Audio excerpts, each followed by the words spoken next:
I want to welcome you to the Charly Crawford podcast. Let's ride. What's up, Buhler? Hey, how's it going, Charlie? Man, it's good, man. That's good. How's everything in Canada? Man, it's doing good. Real good. It's a little wet right here where we're at now, but it's I think we're getting towards the end of it. It's been a few weeks of rain. I think we've got 10 or 12 inches in 3 weeks, so we're pretty happy that we're through the rain season now. Now, where are you at? Right now I'm at a rodeo in Crete. It's a small community in northern Alberta. It's probably, I bet it's 12, 13 hours north of the border. One thing that I remembered when I was going up there to Canada was how well your guys' arenas took the rain. Yeah. You guys did a good job of, there's always seemed like it was pretty sandy. Footing was always pretty good. It seemed like even when it was wet, you could still compete. Yeah, and these committees here, there's a lot of like farming based, oil field based stuff, so they have access to a lot of real heavy equipment and whatnot. And I mean, the committees, they just try their butts off here. I mean, when the arena, if it's too wet or if it's underwater, I mean, they're not above dragging out all the ground and piling it and drying it out and putting new stuff in. So yeah, they try hard up here, that's for sure. Yeah, it was interesting. Did you see what they did at Dodge City? I briefly seen, that they canceled the short round or whatever. I never heard much more than that, just kind of briefly. It's pretty wild. Yeah, for sure. A lot of guys that drove all the way back up there to the short round, and then, and I'm not saying one way or another, but it was pretty wild. I hadn't heard of too many rodeos canceled, especially short rounds. Yeah. Think about the water you guys get up there sometimes in Canada, and you guys are still able to make it work. Yeah. I guess I asked Driggers, I said, how did they pay it off? And he said they basically made it a 2-head average. So I said, how many monies did they pay? And they said 8. And I'm like, well, man, they took 12 back. So yeah, that's a tough deal. They just they took the money and paid it like a normal 2-head average. So, I wonder what the people in the short round, like if they put it to a vote, what they would have said. Well, he said he advocated to take the short round money and the average money and combine it and pay 12, which that was what my thought was, right off the bat. I bet they'll take, pay 8 in the average and then maybe, 9 through 12, maybe just pay the short round, because that would make sense. That would put enough monies in there. And he said, but they just went to the rule book and said they wouldn't be able to do that. So basically it made too much sense. I was like, yeah, that lines up.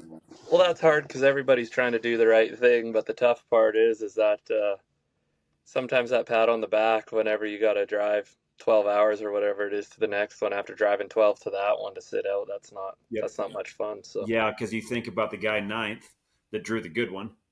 Yeah, he had a chance to last and win the short round and probably move up in the average. And then you think about the guy that was 2nd or 3rd. I talked to a couple of those guys, and they're like, "Oh man, I was within 2/10 from the lead, and I had the what do you call them up there in Canada? I had the retard." They're like, "Man, I had the loper." Oh, yeah, that's right. Yeah, or the doozy. Yeah, the doozy. Yeah, that's tough. Especially you've been in a lot of those 12-man short rounds too. You know how it goes. There's a lot of times where, I mean, you draw a good one, you can move up a lot of spots. Especially it's not like Dodge was notorious for falling apart. But, yeah, well, man, good job at Cheyenne. How cool was that? The daddy. Oh, thank you. That's honestly such a career highlight for me, especially like we've touched on me being from Canada, and you've rodeoed up here, and a lot of people have been up here. Like we don't have anything like Canada, or like Cheyenne. Like Ponoka is similar to Pendleton, but it's on dirt. So you got a little bit of a feel for it. But to me, that was a special win just because I was so out of my element. And I remember the first time I ever went to Cheyenne, it was like, man, this don't even seem like the same event. Like, how am I supposed to catch these things, And so here we are. It's what would it be, 10 or 11 years later, and it was pretty cool to get the win there, especially with the tournament style, the way that it shaped up.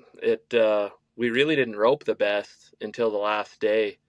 So it ended up working out in our favor. Like Synogen, he said, he kind of got real serious to me, and he's like, when I roped the leg in the semifinals, he goes, this rodeo let us back. It wants us to win it. And I'm like, yeah, all right, I'll go with that.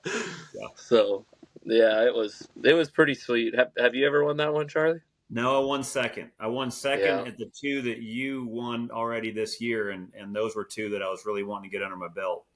But Yeah. the victory lap, the saddle, just the prestige of the daddy, Yeah. man, that had to be a big win. And Synergy roped. He looked like he stuck good too. He did such a good job on every steer there. That guy's an animal. You get him on any setup, but especially those like use your horse, go get him type setups.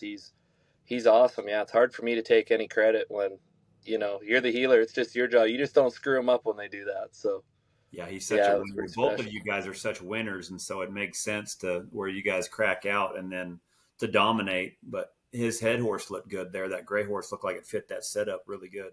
Yeah, well, we were at the, and I know you've been to this open in Medicine Hat, the No Bitch Open that the Yeah. Shriner boys put on. Who puts that on? I forgot. George and Kevin Shriner. Yeah, That's right. they're great Big, guys from right? Medicine Hat. And yeah, Squigs. Yeah, Yeah. yeah. He's famous. Everybody knows Love Squigs, it. right? I So won. I won second there one year, and I loved it, man. He's like, I don't give a shit, Chuck. If they say if you put ketchup on your burger and you ask for mayonnaise, you bitch one time, you're out of here. yeah, It was freaking yeah, awesome, man. yeah. Nothing's changed with that front. They I need know, more of those ropings. They would be a man. hit. You're right. You're right. I mean, we love it. You'll be sitting there at the back end of the arena, and someone will say something, and that's the first thing everybody says. They look at him, and go, "You bitching?"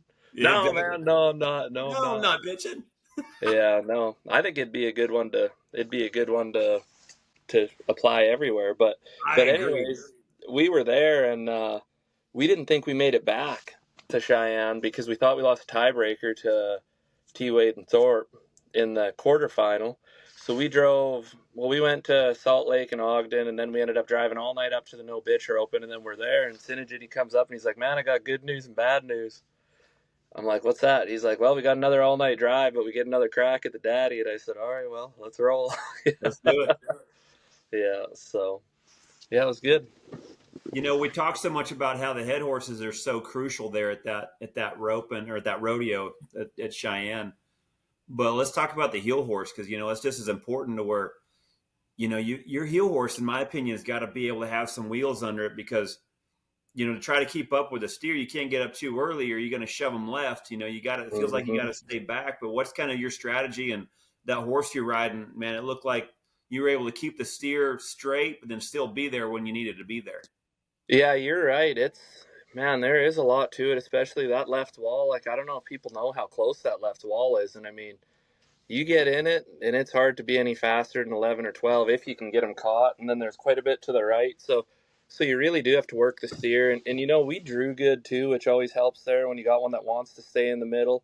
But that heel horse, it's a 9-year-old horse that I've had since he was 3. I bought him from a horse trader from Saskatchewan.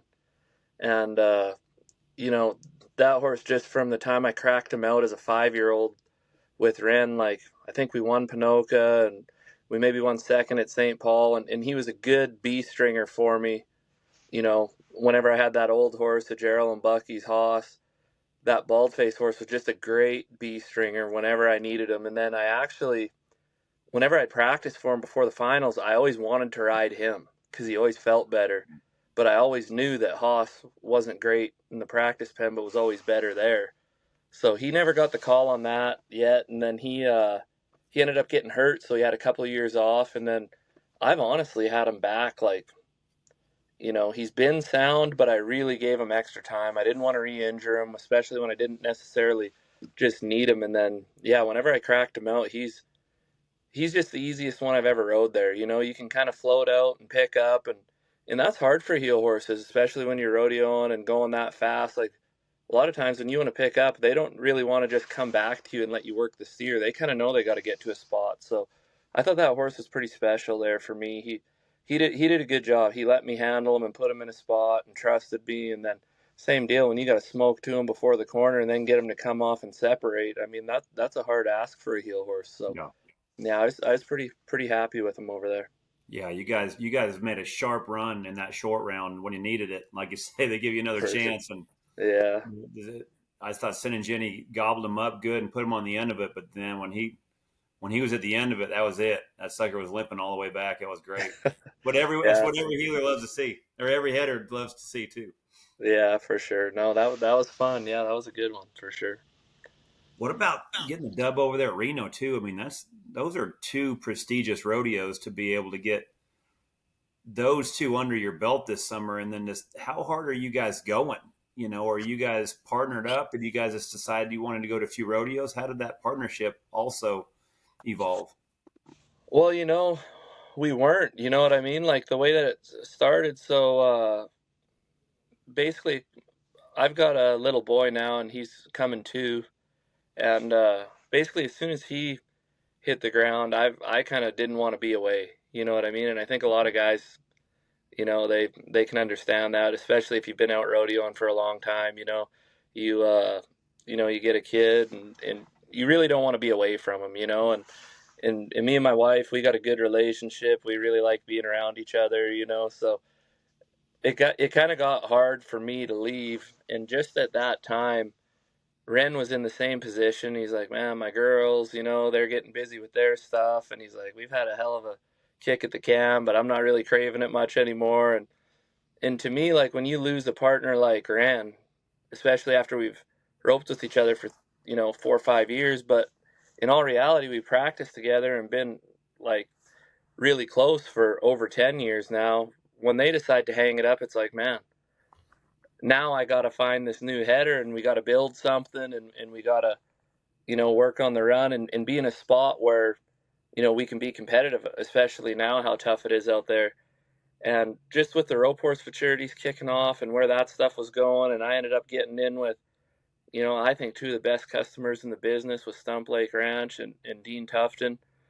I mean, to me, I just felt like I was being pushed in that direction where it's like, all right, like I'm not going to fight it. I'm just going to go with the flow, and I'm going to ride these futurity horses and learn as much as I can about that, and raise my family and stay close to home. And long story short, we were going through some immigration stuff this summer, and we were going to be camped out in Utah, and Aaron called, and he's like, man, what about going to some close rodeos right around there? And so first I talked to Ren, and Ren's like, man, I'm not even entering Vernal.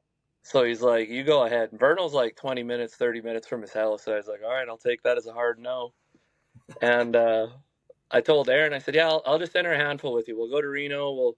We'll go to a couple while I'm in Utah where they're close and they're local. Because long story short, my wife and my son couldn't go back to Canada while they were waiting for their paperwork to get their green cards. So I was like, all right, perfect. Well, that'll be local rodeoing. Well, as soon as I commit to him and we start entering, sure enough, their paperwork flies through. It wasn't supposed to be done for a year, and it was done in 6 weeks. So anyways, I was already committed to Aaron, and we decided we were going to go to those. So it really did start out as easing around, not really planning on much. And then when I entered Reno with Aaron and we got there and we ended up making 2 really good runs and we're high callback, well, then all the stuff starts coming out that he was high callback like 6 out of the last 9 years or something. And he's won Reno 2 or 3 times. And I was like, man, like I'd have been a lot more excited if I would have known that all I had to do is enter with you to be, to have a chance to win first, But he just did a hell of a job over there. I mean, we drew good, but he did so good. He hung it on him and made it easy, and just the stuff that makes being a healer fun, like all the guesswork was out of it. You knew where the bend was, where the turn was coming, and I mean, it was just green light healing, pretty. You didn't need to be a master on the back end to heal those ones, so it's pretty good. Well, and one of the things I remember sharing your guys' short round run on social media in the short round at Reno, and it was just textbook. Trying to get some of these young kids and these little young Thundercats that want to be you guys, and so many of them skip so many steps because, they'll come out gangbusters wanting to drop 2-3 coils or whatever. Like, whoa. Like, first off, what's your number here? Yeah. Like, well, 4 or 4E or whatever. I'm like, whoa. Let's go ahead. A little bit less Cowboy Channel. Let's see what you would do if you were high call. How about that? Because if you was to catch 3 of these steers, or say a Reno situation, say you catch 2 of them and you're at Reno, what happens if you just got to knock one down? Yeah. You know, can you use your horse? Can you know where position is? Do you know where you can run up there and be 100%? Where you Yeah. know that if you've got to be 7, you can go be 6. And to me, that was the exclamation point on that point, because that's exactly what you guys did. I mean, hit the start, run all the way up there, rated his horse off to where then he knew he was going to draw that curl back to him. There was 0% chance of a wave off, and then just put that sucker around the end of it where, you know, you could read the hop before the first hop even showed up. So, you know, Yeah. that's what you're trying to teach so many people, is that run, even at the highest level, you still have to have that run. There's still times where that run is needed to where you can finish.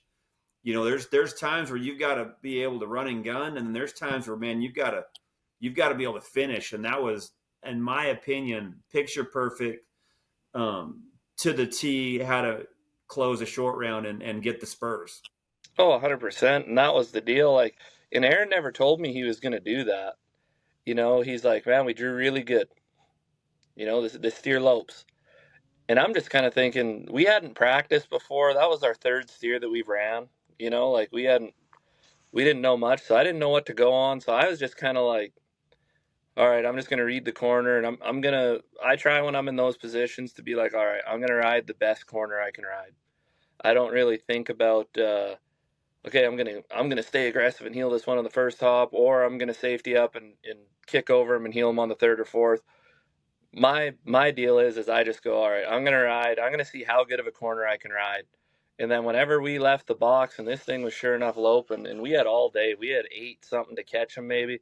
And I seen this Aaron put his boot in the ass and take 2 more swigs. I was like, you bet, that was fun for me, I you mean, know. And I ended up, really has got to I go almost, for 30 him in a way. He's got to go yeah, make a 30 run. 100%. And honestly, I was riding that old horse Hoss, and the thought actually crossed my mind. I was like, this horse doesn't have a just catch run. Like, this horse literally hits the corner and comes off. That's his deal, but he's very consistent on that. And like you said, Aaron, just for him being as safe as he was, and just, I couldn't agree more with you on that catch run. It shows up constantly. You use that thing, I bet you can use that 5 times a month if you're paying attention, where it's like, just go catch and you're going to win something. You know what I mean? And yeah, so that was a lot of fun. And you know, those deals, I don't ever want to run myself over by having to be too aggressive or have that deal where it's like, man, I was too safe. But it's a patient aggression where you're just riding a good corner and taking your first good shot where you know you're going to catch them, you know. Yeah, And it's something that I think I've the heard that best. term used so much, being patiently aggressive. Yeah, because you can't just have it where it's like, well, doop to do, I'm going to ease around there. You know, you still, in order for the mechanics of your rope to work the right way, you got to be cranking on that baby. Yeah.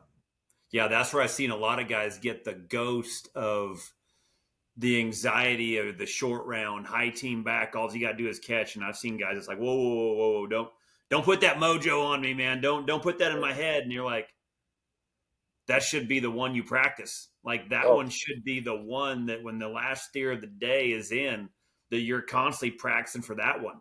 Because if you do it enough and you kick their ass enough at home, the goal is when you get in that situation, you're like, just, yeah, finally. Instead of see where guys are like, oh gosh, and I get it, because I've seen so many guys that when they're in that situation, they let off, they get off in the aggression, they're just trying to catch, and then they slow it down, and then all of a sudden everything happens and they're behind the run. But then, man, when you lay an egg, when you're high team back, you know, you of all people, anyone who's rodeoed long enough know we've all been there and laid an egg, and that burns deep in your soul. You don't forget it. So I get it. But man, that is the one you've got to overcome the most, because that's where, like Thorpe talks about, leaving that easy money on the table. He's like, if there's easy money on the table, I'm grabbing all of it and putting it right in my pocket. Yeah, 100%. And that's exactly it. I think it's you know, it's funny. I always liked, like, when I was a kid, I liked MMA. I liked UFC. I liked Chuck Liddell. You know, he was one of my favorites. And you know, whenever they talked to him about it, which I would compare to a high team steer, and he was like, they asked him, like, man, do you ever get scared in those situations? Because like you said, some guys, they kind of get scared when they have that pressure on. And he was like, man, if you train the right way, by the time it's time to go, you're so sick of half speeding and doing this and that when they take your collar off, it's like, man, this is game on. Let's do this. And it's funny you say that about practicing that steer, because that was one of the coolest things about whenever Levi and I won the world and it came down to the 10th steer in 2016.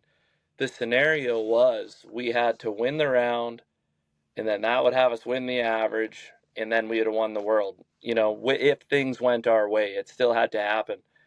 And I tell you, if I'd ran that steer 10,000 times with my brothers in the driveway on the fast lane, that's an understatement. I promise you, every single time we were done, it's like, all right, here we are. You got to win the last round to win the average to win the world. And I mean, I remember when me and Levi were having that conversation, I was like, holy, I can't believe we actually get to live this out, So Because I that's pretty think cool. that is the goal, is to almost desensitize that. And I think in order to do it, you just got to do it so much. You got to practice it. So in that way, when you're there, there's got to be something that you can rely on to where you're like, man, I've done this 1,000 times, if not a million.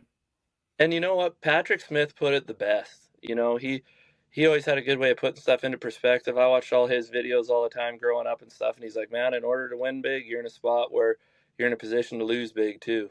And I mean, I don't think you can be scared of that. Like, to me, it's happened where, like you said, you lay an egg, you're high team. I remember when I was like in between hay and grass, I wasn't roping for a living yet, and it was just starting to get where I could rope my way into being high callback. And then, yeah, I was one of those guys where I was like, oh, well, now what do I do with this? And I mean, I went through a bad deal where I missed, some high teamers and stuff. And man, it burned me. You know what I mean? Like, so bad. I hated it. But at the same time, it's one of those things where it's like, to me, you can't let it turn into a deal where it's like, man, I always do this in the high team, or this happens, or that pressure of the high team. It's like, which fundamental didn't happen for you to not catch that steer? It's not a matter of, I maybe have a bit of an unpopular opinion, but I think that some people are so crazy about this mental game where it's like, it's all mental, which it is a lot, but at the same time, it's also all fundamentals and all preparation, and not letting it be about the result, and having it where it's like, okay, well, you can sit there and tell yourself a million times that you're going to catch the last steer, but if your fundamentals aren't good, they're no good. So to me, I'm big on, I do try to keep the positive attitude, but at the same time, I don't look at those as mental errors. I more look at them as like, okay, which fundamental did I screw up? And maybe that was mental. Maybe I wasn't, focused enough to pull off or do the right fundamental, and that's what caused me to miss. It wasn't like I had a brain jam and I just couldn't win. You know what I mean? That's kind of how I look at it. Well, I think you said it good too on being careful of how you say things, because I think you can speak certain things into existence. 100%. You're talking about, man, I screw up every short round. I do this. Well, yeah, you're almost speaking it in. You're almost convincing yourself of it before you even back in the box. So Yeah. to me, that's an attitude. That's a mental barrier that, like, man, don't speak that shit into existence. But then you got some guys that tell them that, man, I'm the best. I'm the best. And like, dude, you're a 6. Yeah. You know what I'm saying? Like, Yeah. don't go the other way. Like, Yeah. I 100% agree with you. Like, in the fact, I think so many people on the clinics that I talk to, and they're talking about, well, I get in my head and it's like, well, no, your swing is headed over there. Yeah. The steer's over there. So like the technique is where things are going is incorrect. So like there's a technique error. Like you said, the fundamentals are off. To me, that is not a mental error. That is a technique error. Those are the things that need adjusted. But man, I just think about Chuck Liddell, just thinking about when you said, yeah, take the collar off, like, get that dog in you, come short round time. Like, I love that. Oh, yeah.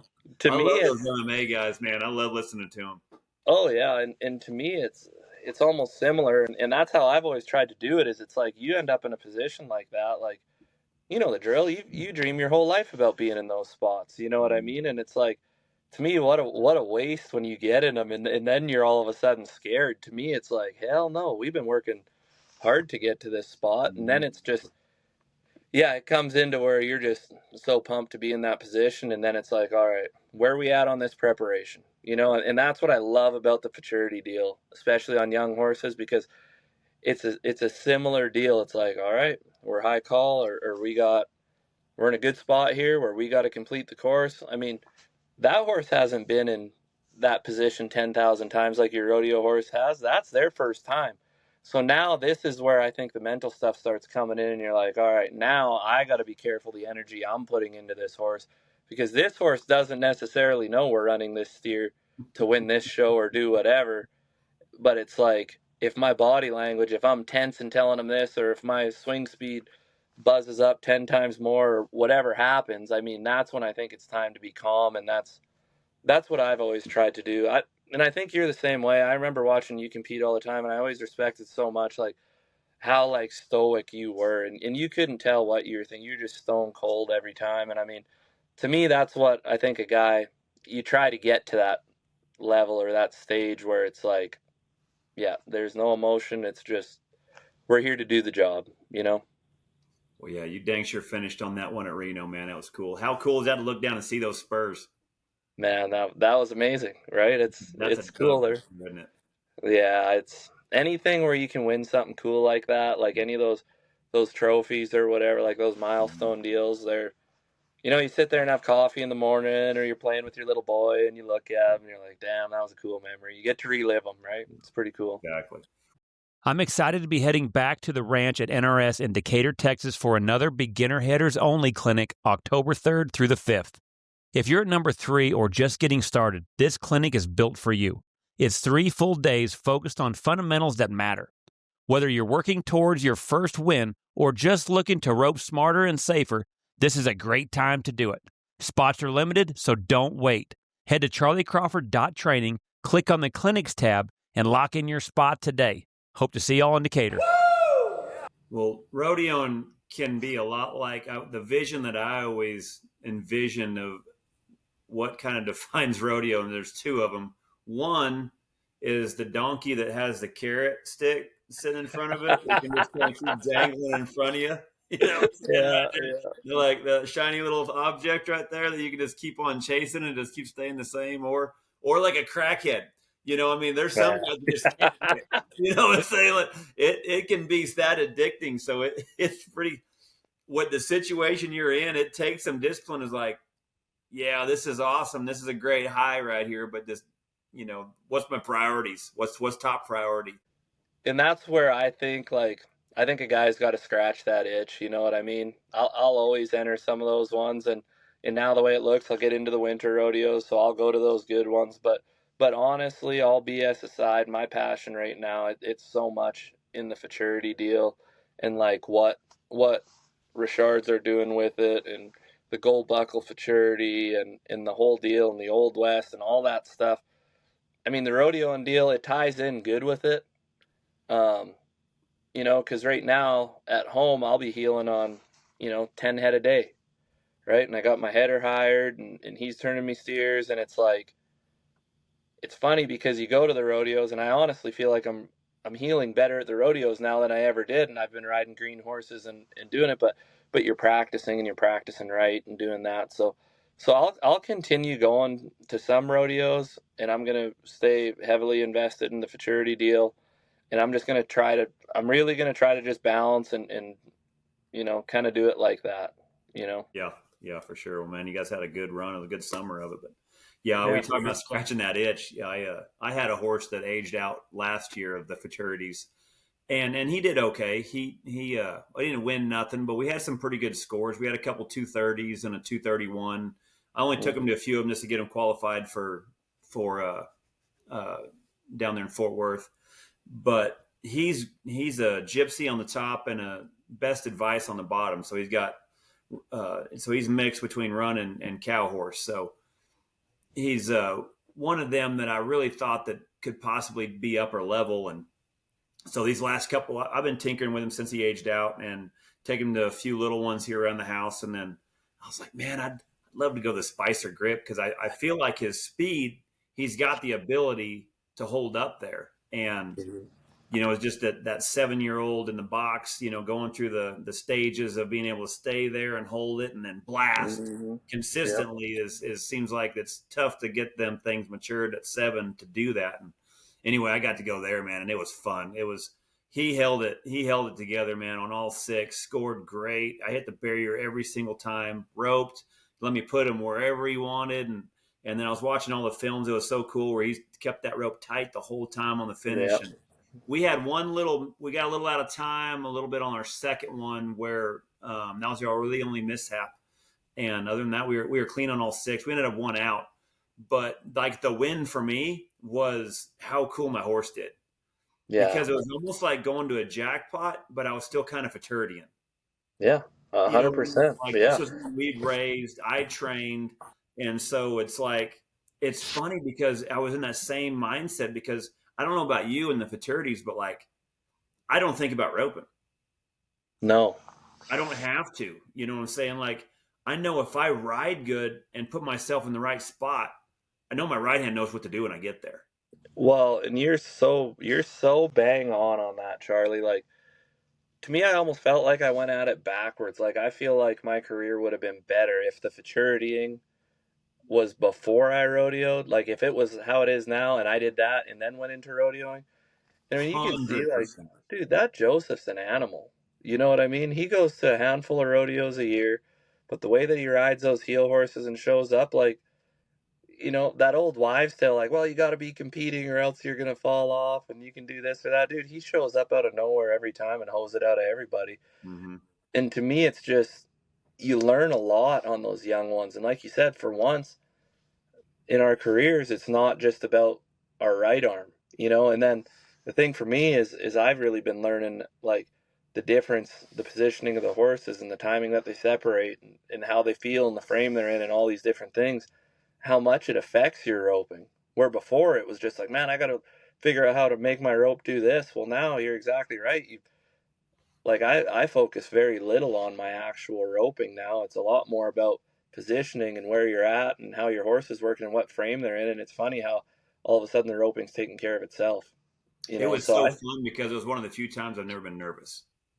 I was anxious on, like, is this horse going to be able to hold it? You know what I mean? Like, I was, you know, if anyone has ever been there and had to season enough horses, you have that nightmare that's it was averaging about 3:30 in the morning where you wake up in the cold sweat and you nodded your head and you went to go and your horse didn't go. And you see the steer just fade away in the distance. Yeah. And you wake up and you're like, oh, thank God that was a dream. But so those nightmares are like the things you really can't control. Yeah, that's kind of sometimes what it feels like when you're seasoning one, you know, and then trying to compete with the guys that are just banging, you know, like T-Wade's got 3 of the best horses out there and Clay Smith and, you know, those guys and you know, Summertime, you know, I mean, he's got, Clint Summers got a rank head horse, you know, so you're trying to Driggers, you know, so you're like, you're showing up and your little guy, they're just hoping this little wagon stays together. Well, for sure. And then there's also that little deal there too. And I don't know if it's this way for you, but there's a lot of it too, like in the Futurity versus rodeoing deal. It's like, well, are those horses real? Right. And then it's like, well, you know, like you said, that setup, I mean, you're hitting the barrier every time and having a chance to win against the best in the world. I mean, to me, it's like, looks pretty real to me, you know? Yeah. And that's kind of the goal. Yeah, for sure. I think that's a little bit of the goal too. In the fun part, like you say, is you go and you win on them at the shows and you know when they're not real and you know when they're green and you're doing it, but that's all part of the steps, right? It's all part of the process. You're staying hooked. And then, like you said, they age out. And by that point in time, yeah, it's, you know, we're done. The goal for me is like, all right, you know, whatever I decide I want a Futurity on, I want to see if this thing, like when it ages out, can I go to a few of these events and he's got the ability to do it? Because that's what I love to see is being able to have that horse in the race to when you're done with them and you're seeing them on TV. Like, that's kind of my goal. That's what's fun for me. And to see him hold up with them was pretty fun. And I can't tell you how much I wish the Futurities were around 20, 30 years ago.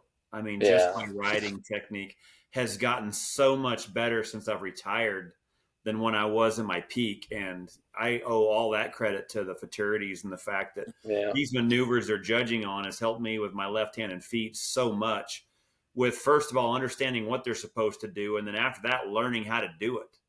Yeah. Well, and you said a mouthful right there. Like, I feel the exact same way, right? It's like all these things you go, and especially right now, like, there's 8 or 10 of some of the best heel horses in the world right now that are in the 5-6 and under heeling.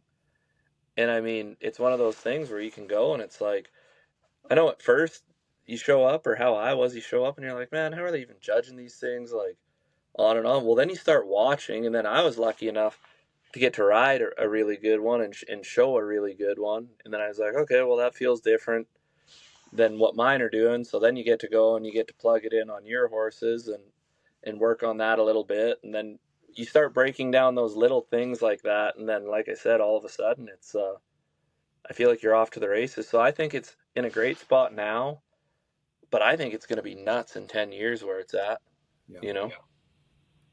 Yeah, I agree. And it's fun too. That roping's such a good spot where you can see where the head horses are. And I mean, just what Old Cheese has done, Steve Purcell to that roping, Whiteface Ford and all those guys that have gotten together with it. But, the Open had 40,000 added. Yeah, that's great roping. Almost 60 teams and paid 50,000 a team to win it. 40. It was 50,000, 40,000, 30,000, 20,000, 10. Like didn't top load it, $6,000 rounds. But I tell you what hits pretty good over there is that their jackpot that they run along with it. It's one of the few places they add money in them jackpots. They had a 14.5 that had 10,000 added that paid 42,000 a team. Yeah, that's awesome. Their 12.5 roping had 20,000 added, 158 teams, $10,000 rounds, and a $72,000 average. Trip Townsend and Josh Morris won $72,000, almost $73,000 there in a number 12.5. That's awesome, isn't it? Yeah, that's cool with the fact. And they said that they enter on the app. I think they said, I thought I heard the 14.5, because they limit the teams. Mm-hmm. And I think one of them like maxed out at 27 minutes. And I thought they said like the 12 roping maxed out. They only took 150 teams. And it maxed out in 17 minutes. Yeah, I'm gonna say team roping's doing all right. Yeah. Oh man, I have heard so much about like how hot team roping is right now. Like I've heard rope orders. Classic Rope said that they've had more orders for ropes than they've ever had here recently. Yeah, I don't think it's going anywhere either. You know what I mean? Team roping, I heard up there, and with the jackpots up there in Cheyenne, I heard were gangbusters up there, more teams than they ever had. Yeah. So it's been wild what's been taken off in the team roping. I don't know what it is. Maybe Trump's got everyone excited to rope again, to make roping great again. I don't know. Yeah, that could be. I mean, he's doing it. It's working north of the border too. He must have everybody fired up about it up here. Yeah. Is he going to get Alberta, the 51st state? That'd be awesome. Ooh, man, I don't know. Yeah, it's hard to say. You know what? I'm scared to even comment on that. I'm going to stay so neutral on that because I don't want to get tarred and feathered one way or the other. Yeah. Now, up there, you probably got to be a little more careful on talking politics up there in certain places, huh? Yeah, I mean it's maybe the Canadian coming out in me, but I like to stay pretty neutral and get along with people and say. Well, I tell you what, Alberta is one of the funnest places up there. They talk about Alberta being the Texas of the states, and it really is. I love it up there. You know what? There's so many good people up here. Like I could never. My wife and I, we talked about it for a little while. We're like, you know what? All the roping and the Futurity stuff, like it's down here. Maybe we should move full time. And we just got thinking about it, and we were like, we could never leave up there. There's so many good people that we like being around, and the. I know I said it's been raining a bunch and it's been nasty, and the weather can be nasty sometimes, but you know what? Other times it's great, and it's just it's really become home to us, and I don't think we could ever just leave it. And these rodeos up here, Byron Wilkerson, he said it the best. Whenever he came up here one year, he's like, man, this is a rodeo cowboy's dream rodeoing up here. It's like retirement. He's like, you get to go on the weekends, you can rope 4 or 5 days a week at home, or have a real job, or do whatever you want and just go rodeo on the weekends. And, to me, that's the hardest part about me staying hooked down south right now, is how good the rodeos are getting up here. Like even now it's to the point where I think next year, the Canadian Pro Rodeos, I'm pretty sure it's next year or the year after, they have equal money at every single rodeo. Good. It's going to get to the point where you can win half of what it takes to make it to the NFR in Canada alone. What about Calgary? I seen where they added breakaway this year. That was awesome. What a huge step for them. Yeah. Think about the only thing that they're not in on is the NFR, and the Thomas and Mack, but for Calgary to step up and welcome them in was cool. I got to go up to this. I've never been to the rodeo. What a phenomenal rodeo. Oh, it's an amazing rodeo. Yeah, it's unreal. I'd love it if they'd add team roping. I'm the same as you. So I've been dogging on them a little bit on the podcast, just wanting to know why, because I've heard so many people have tried. Now this is just word of mouth. There's people saying that the money's there. Is that correct? I've heard people saying that they would step up and add the money. Is that correct? I would almost guarantee that the money's there. I know that this was probably 15 years ago already. Lyle Kurtz at CVS said he'd put all the money in and he'd guarantee it for 10 years. Yeah. And they told him that they'd rather have whatever it was, the sideshow act or whatever, for one reason or another. I don't know what it was. It's before my time, and I've never really heard exactly why they don't want it. And I don't ever want to take away from the breakaway ropers, you know what I mean? I'm so happy for them that they got into Calgary. I don't think it's a deal where it's like, well, they got in before we did or whatever. I'm just happy they got in. Mm-hmm. You see them, they're, I feel terrible for breakaway ropers down south. I mean, they rodeo just as hard as everybody else does. And then you go to there for a while, they rodeoed harder.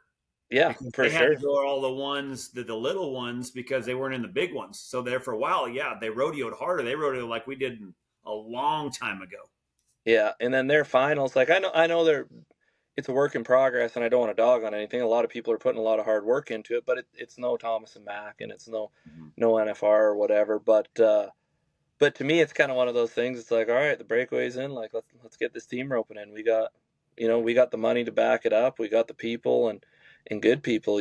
Like I think that's the unique thing about team roping is you've got everything from CEOs of Fortune 500 companies to brain surgeons to kids that just love to rope that have nothing in their life except roping, and you've got all of this and everybody can come together and do it and the money's there. So to me, it's like, how can not including that be a good move? You know what I mean? Like, let us come in and let us help. I'm so curious. I know one of the head guys reached out to Jackie when she was up there and just wanted to meet her and talked about, the things that they saw on why they had breakaway at the event, because I think their ticket sales was well over 60%, I think, on females that, bought the tickets to spend the money, the demographic of what women's sports does, ticket sales, everything. And it's like, it's a no brainer.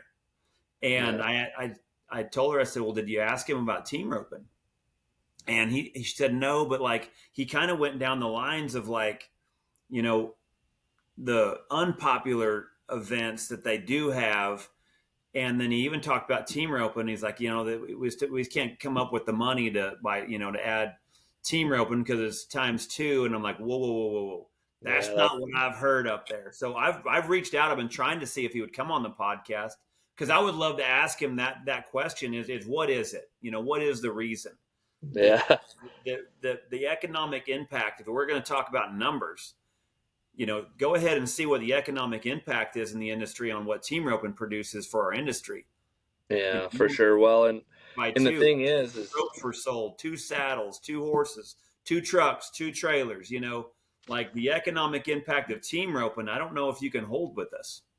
See, and that's the thing. And they've had that Rocky Mountain Cup, they call it, which basically it's a team roping that they have so that they're allowed to sanction it with the PRCA. But like even this year, like I'm going to it and it's on August 24th. Like the Calgary Stampede's been done for a month and a half and we're going to the team roping or whatever. But I'm the same as you. I want to ask them because the thing is when they did have that Rocky Mountain Cup in that Nutrien building on the Calgary deal, it was standing room only. Yeah. People wanted to see it. I mean, I get it where it's like, well, people like watching bull riding. Yeah, so do I.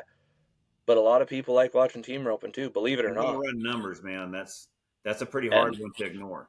And I'm the same as you. To me, I don't want to I don't want to get in a pissing match and be like, I can't believe you guys do it. And I don't want to go on social media and be like, man, you guys suck. This is why, blah, blah, blah. Spew it all out. There's nothing productive of bitching, but I No. really think that there is on asking questions. See, and I would agree with you 100%. I'd love to sit there and I'd be like, you know what? Out of all the people, I should probably know why team roping isn't in Calgary, and I couldn't tell you. Is it the parking? Is it the TV time? Is it this, that, or the other thing? But to me, I'm the same as you. I'd love to sit there and be like, okay, educate me. Why is it a bad idea? Yeah, because I was thinking of how many of these big rodeos could do what Cheyenne did. Look at the World Series roping that they had in Cheyenne. Yeah. That went till 6 o'clock in the morning. Had a 2-hour break, and at 8 o'clock started again. Mm-hmm. You know, think about all the money that just generated of people coming to the town. Calgary could do that. You know, I mean, there's so many things where if you want an economic impact in that town, team roping is where you're going to get the numbers at. To where I'm surprised more big rodeos don't have a roping along with it, because I think a lot of the prestige of going to Cheyenne is that it's the daddy. Yeah, you know, everyone 100%. Wants to rope, a roping that's in Cheyenne during Cheyenne to go watch rodeo. I mean, Calgary could literally do the same thing, and you know, I could see why the Thomas and Mack and Vegas probably is the fact that for them they already sell it out, so why would they add breakaway? Yeah. So I get that business side of it. That's the only argument I could see. Yeah, you know, that's for really sure. complacency. But where Calgary is wanting to keep, because they look like they've got plenty of seats. You know, I think if the NFR was in a place that had 40,000 or 30,000 seats, I bet they would have the breakaway, because they want them butts in those seats. That's where, to me, is Calgary wants butts in seats. And so to me, to not have the team open doesn't even make sense to me, even on numbers. Well, and honestly, like you're saying, if that's the argument, well, is the problem adding another event or having too small of a venue? If you're captain, you can't get more people and there's no growth in it. Maybe we're asking the wrong questions, you know? But I'm just a simple healer. So team roper, I don't know. Trying to figure this math out on a napkin. That's just my thoughts on it. Yeah, exactly. I agree. No, you know what? Hopefully one day, I'd love it. I mean, I live 45 minutes from Calgary. I love the Stampede. Cool town. I really enjoy the town. Calgary's a great town. Like, I live 45 minutes from there. City, I guess. And I love it. It's a great place. I forget where we went and ate a steak. It was a great steakhouse right there in the middle of the city. It was awesome. Man, I love to hear it, because Canada's caught a lot of BS for having bad food for a long time. So I'm glad to hear you publicly come out and say there's a good place to eat. Manny, for sure, huh? Yeah. Yeah, you bet. Tim Hortons and Boston Pizza, baby, was what I remember. They had a Wi-Fi. Yeah, that's right. That's right. Wi-Fi that we call home. Yeah. I think it took a big hit whenever iPhones came out and everybody came up and used their maps at first before they knew it was roaming, and they get home to a $2,000 bill. But yeah, there's international roaming now, so you can't let that scare you off anymore. That's right. That's right. Yeah, Dan, I hope it gets it over there. But yeah, I'm going to try to reach out to that guy. I'd love to be able to just ask the question of it, for sure. Man, that'd be cool. Wouldn't that be something to get them on your show here and let them plead their case? You know, let them say it. They probably do have reasoning. You know. Yeah, and I do the same thing with Vegas. I mean, anyone listening that's on the board or whatever that want to talk about why breakaway ain't on there. You know, it sure beats me dogging on you all the time. I mean, we all honestly, the whole industry would love to know why, because they have stayed dead silent on it. And so, yeah, it'd be cool just to, like, they asked a question, for sure. Yeah, 100%. That'd be cool. But man, what about that win over the Old West? You know, you're talking about so much about your passion with the roping and your passion with the training of the Futurities, and what an amazing jockey you are at riding them. But man, how about that? Just first of all, what Ren and Reggie Probst and the Richards, you have to include all of them because they've done such a great job with it. But the Probst and with Quana and the people they've gotten to get involved. I mean, that is what that did for the industry. But then to be able to win that one, how cool was that? Well, and like you said, before I can even talk about how cool it was to win, you got to give credit where it's due. Like, the fact of what those guys did and what they had come together, it's like, it's unbelievable, and it shows what type of people they are. You know what I mean? That they can come together and make stuff like that happen. You know, like it's just amazing. But no, it's a great group of people between, like you said, Reggie and the Richards and everybody else that's included. I know there's a lot of people that we're probably leaving out that are included as well on that. But I'm just so thankful to have a place to go like that. You know what I mean? As opposed to easing around and going to small ones. But the funny thing about me doing well at that show is the month of May, I went to 4 horse shows in Oklahoma and never even came close. I made 1 short round, and, you know, I lost. I got smoked around by New One Time Blues and all these other horses, and rightfully so. Like I said, they're amazing horses, but I really got to see the volatility in showing horses in the Futurity deal and the stages that horses are at, and just how important it is to stay learning and stay working and keeping your nose to the grindstone. You know, like I wasn't even close at them other shows, and I'm not going to sit here and say, well, these horses should have won and the judging was off or this or that, because to me it's like, you know what, nobody watches a really good horse and decides that, well, I don't like that. So I think that there's a lot to be said about being real with yourself, but the hard part about being real with yourself is it sucks at times. You know what I mean? Like I had a 16-hour drive back to Maricopa after every show in Oklahoma that 4 times. Man, it was a long drive. You know what I mean? And every time you reload and you go back out and you're like, well, maybe this time will be different. You know, this time I feel like I got them better in this position, or I got them better in this. And it's like, this is going to be the show. And you show up and you get your ass kicked again. And I mean, not a little bit. I'm talking, you catch all your cattle and get your ass whooped. It's like, I've been telling these owners how happy I am with these horses. They're probably thinking I'm full of it. You know, the amount of beatdowns I'm taking here. And then just the fact to go to that show, I think there are different reasons why I feel like my horses did better at that show than the other ones. First and foremost, I got help.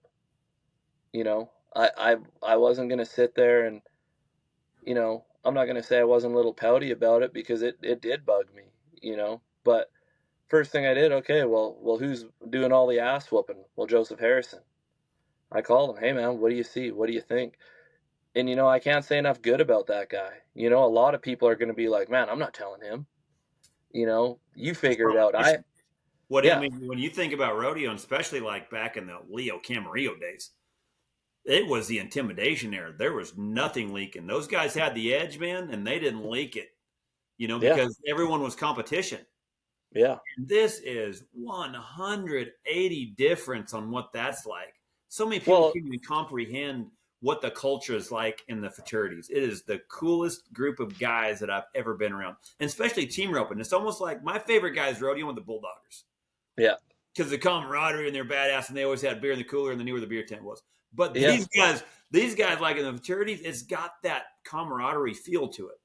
Well, 100%. And it's the fact, like I tell my wife all the time, I'm like, you know, it's cool to show horses against these guys and do whatever, but I'll tell you what my very favorite part is, and this hasn't changed, is the fact that I have access to them. I can go to Joseph, I can go to Colin Von On, I can go to Cade Rice, I can go to whoever, and I can be like, hey, what do you think about this when a horse does this? Or, hey, watch this next run, tell me what you think.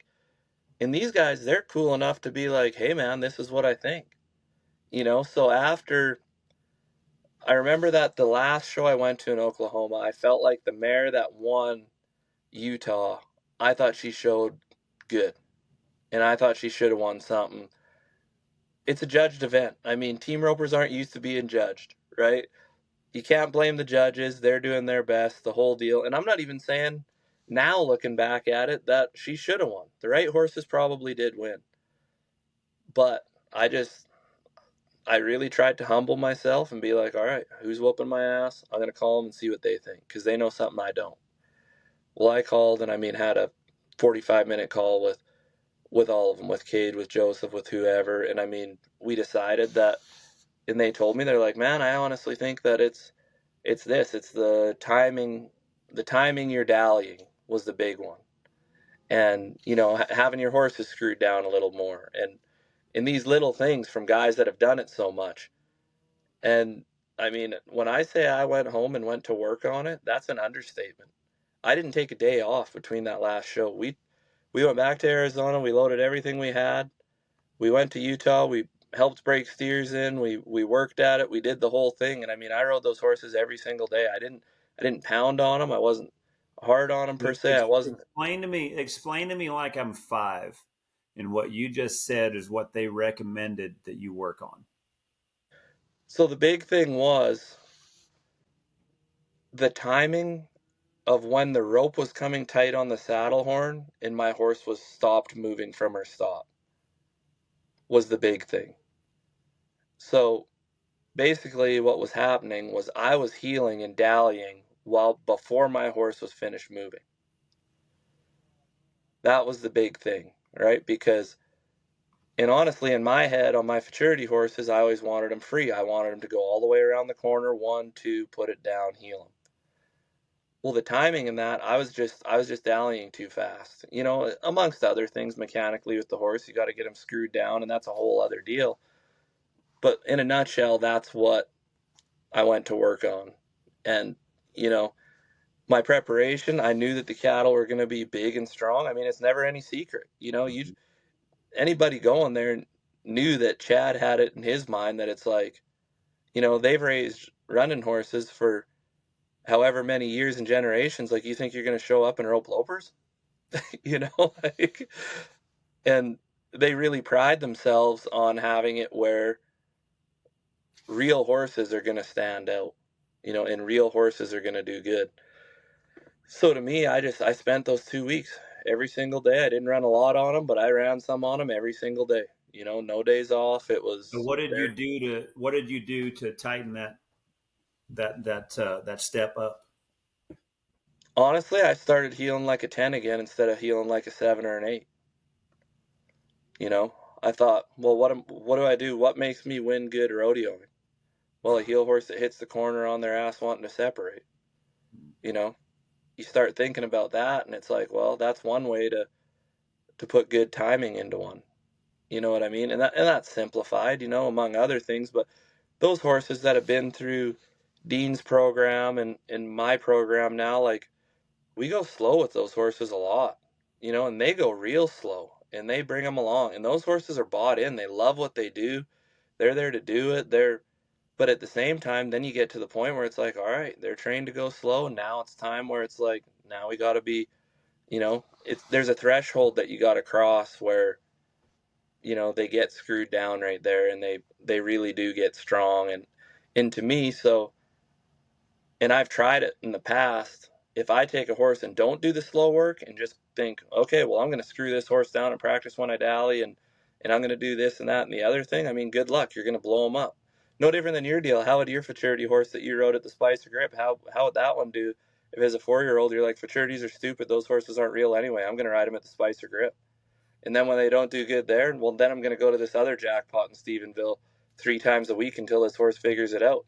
That horse won't train. One out of 1,000 might, but the majority of them, it's the progress is in the slow stuff and being repetitive. And then once they get to that stage, and that's where I truly think mine were at after those shows in Oklahoma, is they were to the stage where it's like, okay, we gotta have them prepared for these big, strong, running off steers, and their timing's got to be sharp, and you got to look at it like they almost. I needed to make them.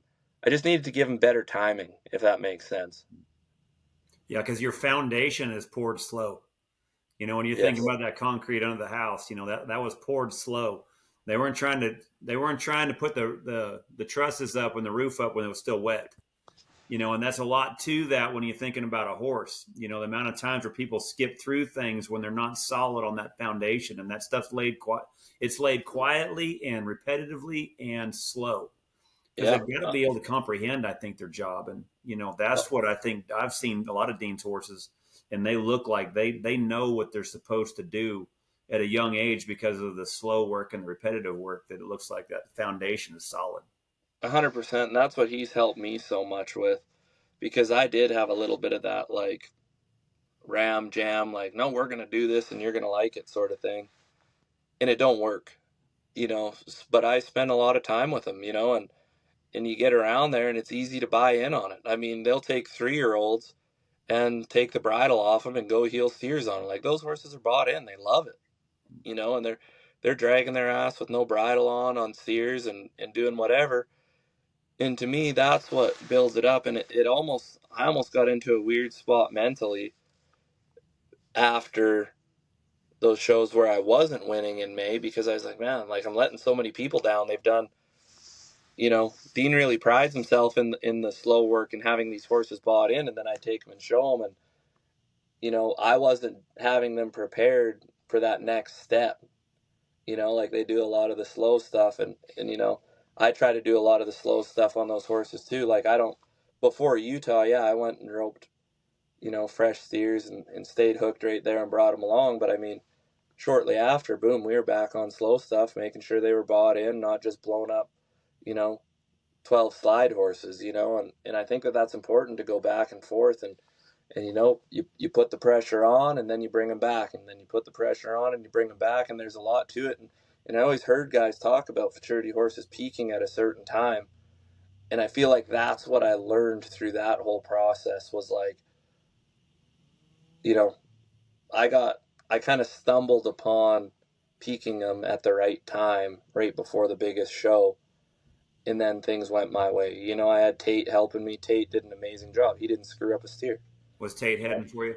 Tate was heading for me. He was in the barrier every time, made every single steer easy to heel. Like, to me, that's huge, and then... It's so important having that helper where they can just feel where you're at, and they can almost put them where the good ones can read the healer. Yeah. And the good headers can almost bail a guy out when there's something there. And that, I could see Tate being an amazing guy leading the play. He is. Yeah, for sure. He's great. And I mean, he did such a good job there. And then honestly, to me, it's like, it's hard to, I've done it like this my whole career. I've always tried to never just take all the credit when something like that happens. I never try to be like, yeah, I worked my ass off and then I went and won my ass off, and that's what we do because we win, we do that. I don't know. I believe that, sometimes stuff like that does happen when you need it. You know what I mean? And I think it's all part of your plan and the big plan and God's plan and the whole deal. I think there's times where it's, at that point in time, it was my turn. And when you started that round in round one, you kind of knew what the steers were. What was kind of the mindset? What was the focus point on round one into round two on how you were trying to ride your horse? Because you're right, those steers are probably a lot different than a lot of other places. They're big, they're strong, they're gonna show some holes. I know it really did on the head side, because in my opinion, those steers were still just fresh enough. If those horses had a big move at all, it was going to expose and what that steer was going to handle. Like the ones that were controlled, and you could that saddle horn, you could control that saddle horn the whole time in the corner. It was obvious because it showed in the steer. So on the heel side, what was kind of the mindset, and what was the focus on, going in from round one through round three? To me, the big thing was like trying to get ahead of the run. Having it where, I felt like I had enough horse where I could be in the heel barrier. Don't be scared. Don't be 2 foot off the barrier and leave the steer way out there and then smoke to him in the corner and throw as soon as you get there. I wanted to do it where I was in the heel barrier every single time. I could get down the arena and I could have the speed of the steer match before the corner. I feel like if you can do that, you're touching on a lot of things. You should be getting running rate points because your horse is running hard enough and got a good enough start where they can get to a spot on the cow where they actually have to rate. They're not just out in front of them and they're just smoking to them, So that was the big thing for me. I wanted to kind of break it down where I was trying to show those horses in every single spot. And there's spots where they need to be better. I mean, that's part of the game. They're 4, 5, and 6-year-olds. They're not going to be perfect at everything, but the thing was I wanted to really show what they were good at. And to me, that's something I try to put in a lot of my horses, is where they're good down the arena and through the corner. If they're good down the arena and through the corner where you got good position, well, guess what? If they're big, strong steers that are smacking and getting weird through the corner, but you got that horse picked up and in a frame and in a good position through the corner. Well, now you don't have to spot heel, and you don't have to show horse heel. Now you got a horse that's engaged in the run and wants to be there, that's bought in, that's letting you take a swing over their back if they're weird, and actually understands and likes their job. So that was my whole point of it. It was challenging enough to complete the course there that I just really wanted. I went back, like I told you, it don't matter if it's Cheyenne or Reno. When I'm in those positions, it's like, how good of a corner can I ride right here? And that was kind of where I tried to keep my head at. I was like, I want to get far enough down the arena where I can be picked up, be in a good spot, really make this horse good around the corner so that I can complete the course. And then when you end up in a position where you have good callbacks and you're on something green and it's like, well, if I catch right here, I'm going to win good. Honestly, the way it was shaped up, I didn't think that I had a chance to win first because what callback were you? I was third, fourth, and fifth callback. And then it was all pretty tight. I'm guessing probably between that and first. It was tight, but the guys that were ahead of me, they had tough luck, right? Completing the course. So to me, it was something where it's like, okay, well, my horse did good and it showed good. But leading up to that, I didn't think like, all right, I'm going to stick it on him and go win first. I just stuck to the plan of like, I'm going to ride a good corner and see what they let me win. So when you rode in that box, like say short round, was the music playing, blaring? Oh man, you got welcome to the jungle, Blair. The reason why I talk about this is because you said it really good earlier about being stoic, because I always tell everyone this at the clinics that I go to, because I'll watch them just sitting there moving around in the box like this, right? And I'm like, dude, like, settle down. No one's shooting at you. You know what I'm saying? Like, but you watch the Cowboy Channel and guys are moving around and they're doing this. I say, yeah, but they're on an 18-year-old horse probably that needs woke up. Or they're going to have to be so fast that, like, they're just getting the timing of it. I'm like, man, if you guys need to study anything, study the Futurities, because you talk about, I'd love to hear your perspective of it, but, when you're thinking about short round, it's pretty easy to want to get hyped up. Well, then you got to be real careful on the fact that, like, your energy is going down, right? And so, like, when you're going in this short round, what was your, not only just your game plan, but then, there's also, I think, most of the time, and like I say, a guy doesn't hardly think about the roping side of it. It almost seems like you're almost trying to keep track of your emotions and your adrenaline and your heart rate, and it's almost like golf at one point. Well, and that's me, because I'm a fairly emotional person. You know what I mean? There's times where I wear my emotions on my sleeve. I've honestly, I don't feel like I'm one of the lucky guys that is like, like a Levi Simpson, for example. Like, that dude, he's so cool with his emotions. You know what I mean? Ren Richard, there's another guy, so cool with his emotions. It's like, yeah, whatever. It's all going to be fine. Well, I'm the guy where I'm like, no, this steer means a lot to me. You know what I mean? And it's on me, but I've really learned, and the Futurity deals helped me, because they got the music blaring and there's a lot at stake. And I mean, like you said, all these people, here's the thing they don't tell you about Futurity and horses. Okay.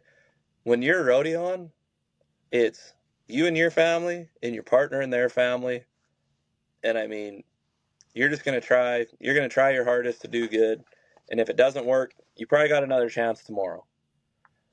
Well, the thing about that show is that's the best show by far, like exponentially better. And it's like, these horses are 6 years old. Dean had an idea in his head when he raised that black that I won second off. And he got those horses bred. He got them raised. He got them to 2-year-olds.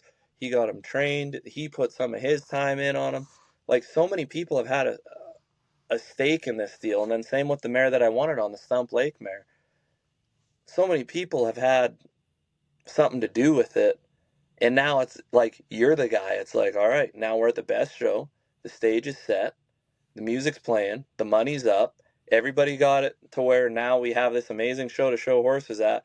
Everybody's pulling for you. Well, you've got a pile of people there that are just wanting it so bad they can taste it. And I'm lucky, because my owners, like when I talk about how I got my ass whooped all May, They never changed one time. They're like, man, we believe in you. We believe in the horses. It's okay. It's going to come around. But for me, it's like you want to win so bad for everybody on the team. And then the horse, right? Like, especially the case of the mare that won it. You know, to me, she's special to me because she was she was a cool horse, but she was kind of ratty when I got her. Like, she wasn't the same as the other ones where she was far along. When I got her, she was terrified of cattle and she was hard. And then you end up in a spot where you're like, well, now I want to do this horse justice. You know, nobody's going to talk about the horse that had a chance to win that show and the guy heeling on them screwed him up. They're going to talk about him and talk about the guy that missed on him. But in years to come, they're not going to be like, you know, that horse is then through the deal and almost maybe a little bit forgotten about, which is a sad thing. So these are all the things that are on my head the night before going into it, is just hoping that I can, you know, do Dean's and Todd's program enough justice to kind of get them something that they deserve for their hard work too. You know, so then it comes down to it where it's like, all right, well, these horses here, they don't understand that. They don't know how important this steer is. It's not like we can tell them, hey, I really need you to try hard right here. Give me the best run you've ever made in your life. You know? So you end up in a spot where it's like, all right, I just got to try to be a good leader here. This horse doesn't know the difference. This horse wants to run this steer and then get brushed off and put back in its pen and eat hay, you know? And to me, it's one of those things where, like you said, the energy, it's like, all right, I got to try to be as cool as I can. And when it's time to heal, you know, you gotta heal your ass off right here now, you know, and try to manage the difference between your energy plus having the energy to heal good on that. You know what I mean? So there's a lot to it, but I will tell you this. I never played a lot of team sports growing up, you know, family of 5. We were up the fast lane. That was our sport, you know, and it is fun winning when it's you and your partner or whatever. But when there's a whole herd of people that are involved, man, it's just so much cooler, you know, when everybody can share the win and stuff like that. So, and that's just something, like, I think about that all the time when I'm riding these horses and training them and doing whatever. It's the fact, and now I'm already trying to do it for next year. There's a chance to run one for $1 million next year. You know, you on a 4-year-old. So you imagine sitting there thinking what the emotions will be like then. So right now it's just already now it starts trying to put yourself in that spot and be like, all right, when I train these things, I got to have these horses bought in enough to the program and what we're doing and what their job is, to where when it comes down to it, I can be like, all right, I'm going to be calm and cool and I'm going to let you do your thing, but I'm going to have to heal my ass off that day. If there's $1 million up, yeah, I'm not going to be a colt trainer healer that day. That day, it's like, you're going to get the very best out of me as a healer to complete the course on that horse. And that horse has to be able to match that, if that makes sense. How did he do in the short round? Which ones? The ones in the, Like the at the one you old, wanted on. So like when he oh, worked, like, you know, because you man, told me the mental preparation going in, and then it's like then you got to let it happen, you know, in a way. And the fact it of was, it was awesome. I mean, I was third, fourth, fifth callback. I stubbed my toe on fifth callback, roped a leg. So then I had a whole nother level of emotions where I had to be like, all right, get it together. The 2 horses that I like roping on the best, those were the ones that were third and fourth. The black horse of Dean's, we drew just a doozy. You know, he was right in the middle. He was perfect. Same deal. Can't say enough good about Tate. You know, Tate never got scared in a deal like that and took 18 swings over him. Tate was just right. He went all the way to him, felt me in the run, hooked him, let me hook on, pulled him through the corner, let me heal him. That horse did amazing. You know, I honestly thought either horse could have won, the black or the mare. And then, I mean, the mare, the cool thing about her was we drew one that was big and strong and hauled ass and ran off. And I mean, me and Tate, we chased after him and he turned him about 3/4 of the way down. And it's something I'll always say about that mare. We call her 9 because she's got a 9 brand on her rump or whatever. She's a gamer. Like, that mare is going to win huge things in her career as a heel horse. because positions like that, it's one of the coolest parts about being a trainer in my mind is when you get a special horse where you're in a position like that and you're like, all right, like you're a little bit, you're a show horse, you're a futurity horse. I can't ride you like I ride Hoss, the 20-year-old NFR heel horse. I got to put you in a spot and show you and do the deal. And I mean, that mare, every single time she's ever been in a position like that, I mean, she'd snap her legs off for you trying to win something. You know, she'll give you everything she's got and then some, and she's a lot of horse. And that's the cool part to me about training one is when they get to a spot where they like their job that much that they'll do that for you with all the pressure. When you know the pressure you have, you're probably not riding them perfect either, and they just overcome it and they're like, no, it's time to be a winner, and I'm going to be a winner. You know, that to me is the cool part about the show stuff. What was that mare? What was she bred like? And do you own her, or who's the owners on that one? So Bruce Chernoff owns her. It's called the Stump Lake Ranch, and Todd Snodgrass, I'm not sure exactly what his title would be, probably the manager, I guess you'd say. And where's that stuff? They're southwest Alberta, southwest of Calgary, like around Longview, Calgary area, all around there. They ranch and run cattle and do stuff like that. They own her, and she's a Hickory Holly time, which is actually Dean Tufton's stud. So I got her before I ever rode for Dean.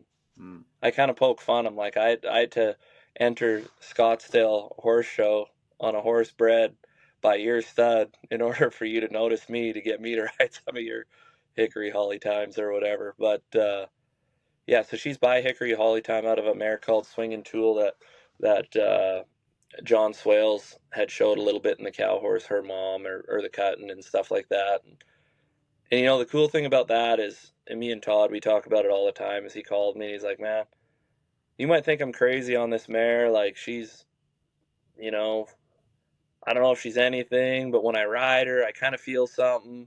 She feels kind of cool in a spot, but I don't know what she is. You take her and I just trust you. Tell me if she's worth carrying on with or not. Well, and I rode her and it was the same thing. Like, she was a little unruly here, there, or whatever, but I definitely felt what Todd felt too. And it's hard to explain, but I'm sure you've had it too. It's like some horses stride and just how they move naturally. I believed in her. And I mean, it's taken a long time on her. You know, she took a lot of riding and whatnot, but I mean, that mare now, she's won over 170,000. Her name's SLR Swinging Hickory.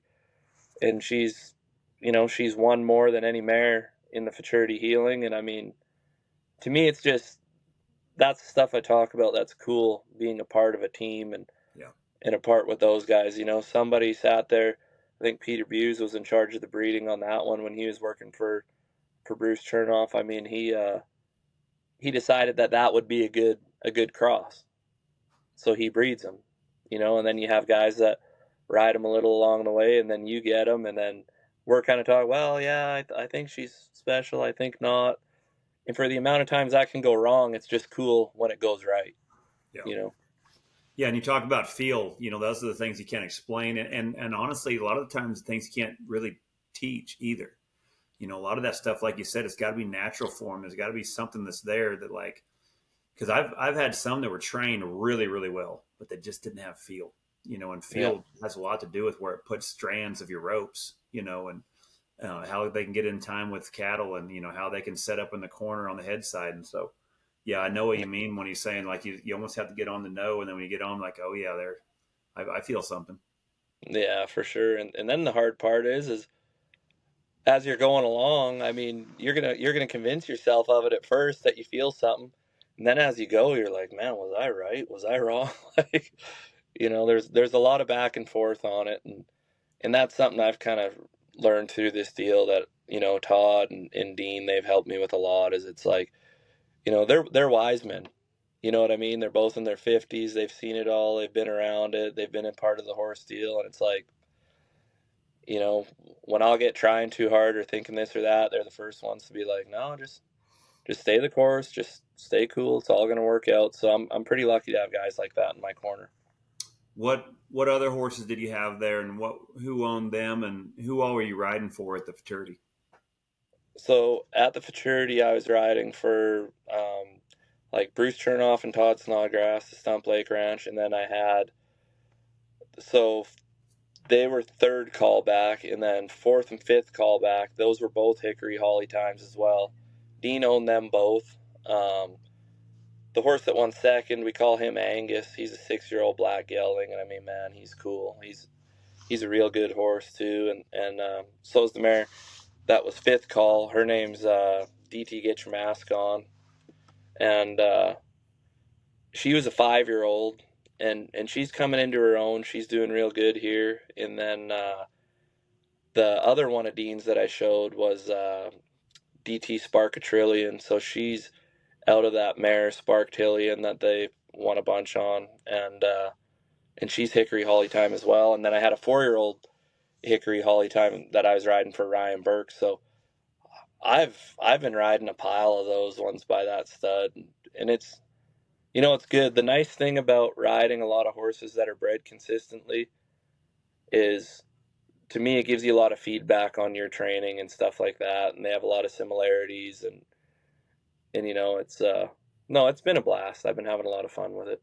Hello, everyone. I'd like to share something with you that I'm very proud of. As a clinician, my goal has always been to give you the tools to get better, and that's exactly what I had in mind when I built my online course, The Basics of Roping. I've got over 2 hours of instruction, everything from a frame-to-frame breakdown of the swing to dummy drills that'll get you ready for just about anything in the arena, plus tips on rope selection and care. Think of it like a clinic you can carry with you. You can pull it up anytime, anywhere, right from your phone or computer. Just head on over to charlycrawford.training, click on the course tab, and get signed up. Let's keep leveling up wherever you are. When you're Futuritying and roping, like what lay of rope do you use, and what line? You know, like what like sometimes like I might change like certain lays because I'm running close as opposed to like when I reach on the heel side. Does any of that matter when you feel like you're Futuritying compared to rodeoing? I don't change much. I'm a hard medium power line light every single time. You know, I thought for a little while there I'd try some mediums, and you know, I did for a bit. I don't mind them in the practice pen, but to me, every time I back off a little bit on the lay for one reason or the other, when I'm going down the arena and I start swinging, I'm like, man, I should have had that hard medium. When you say backing off to practice, is that just in a way to save your shoulder, save your arm because you're open so many? Yeah, when you're open as much as we are now, to me, I do start thinking about that. I mean, I'm 37 years old.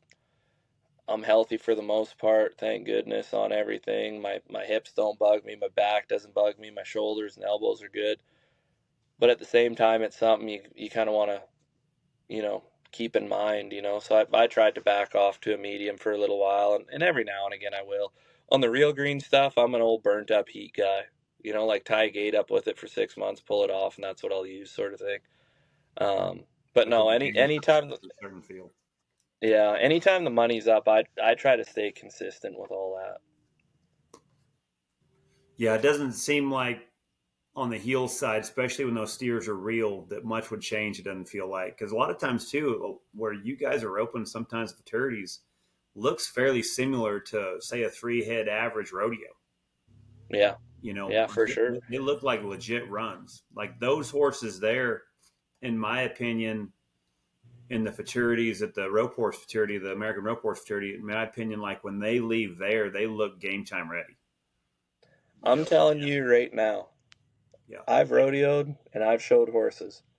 Right now, the top 8 to 10 heel horses in the 5 and 6 year old, it would not take them very long at all to be high level, you know, rodeo heel horses. Obviously, they're going to have to see the 3-second spins and whatever, but those horses are, and honestly, you watch Colin Von On when he's rodeoing, and you watch, you know, Joseph when he's rodeoing, and those are horses that have been through the Futurity deal. I mean, you know, it's pretty simple. Which are your favorite horses to watch usually? To me, those are a couple of mine, you know. What I've seen also is the horsemanship at the top level is starting to get better. Yeah.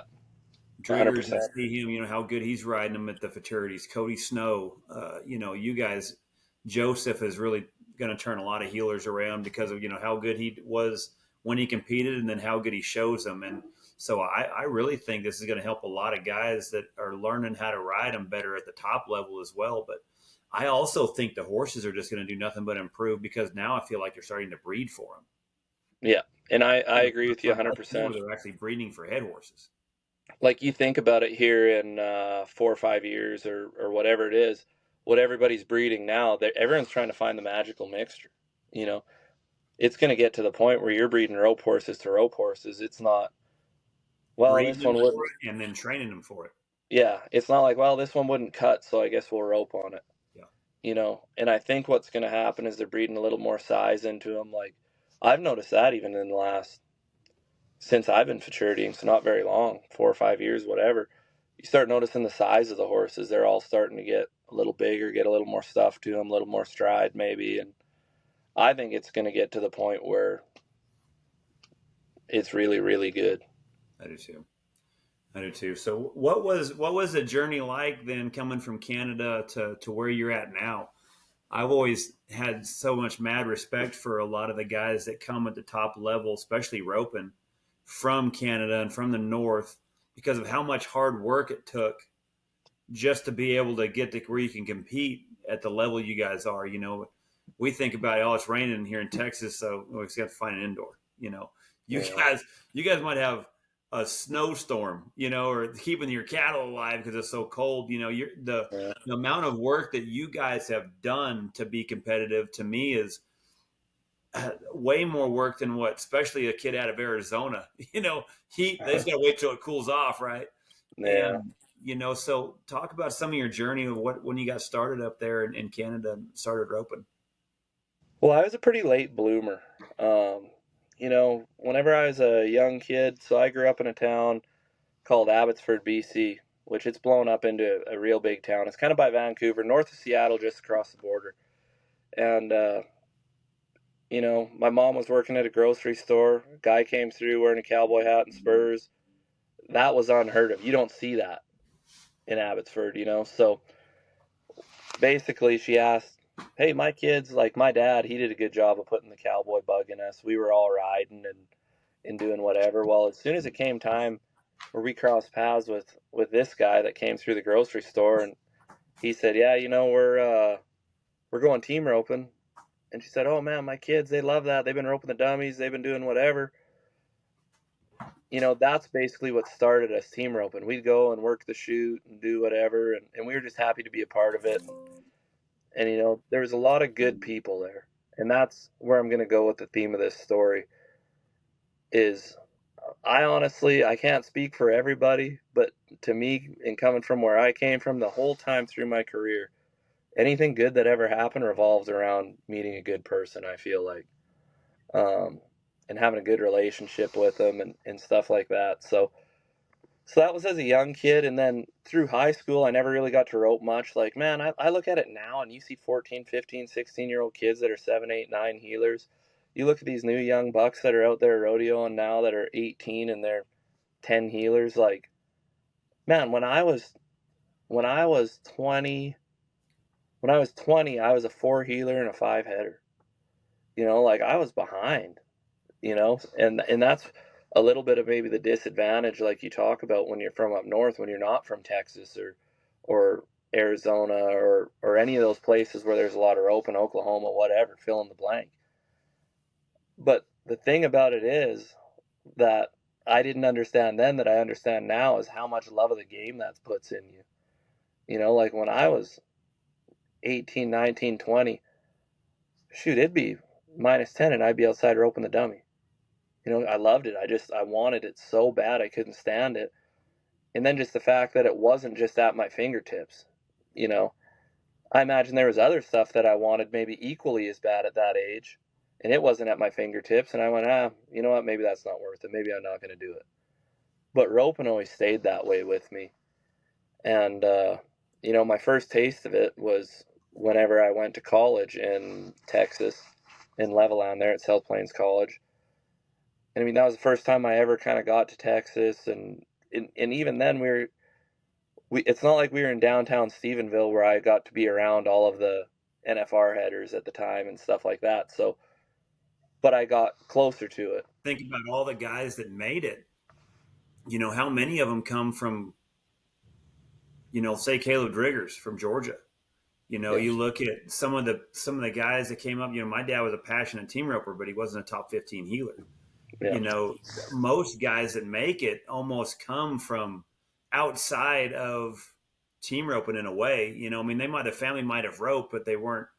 A lot of guys didn't have NFR, you know, family members, if that made sense. It was just the love and the drive of it that seems like it. You see, that's very common. That's what you hear so many guys, just like you said, talk about, well, I'm not born into this or I'm not born into that. Well, most of them aren't. Yeah.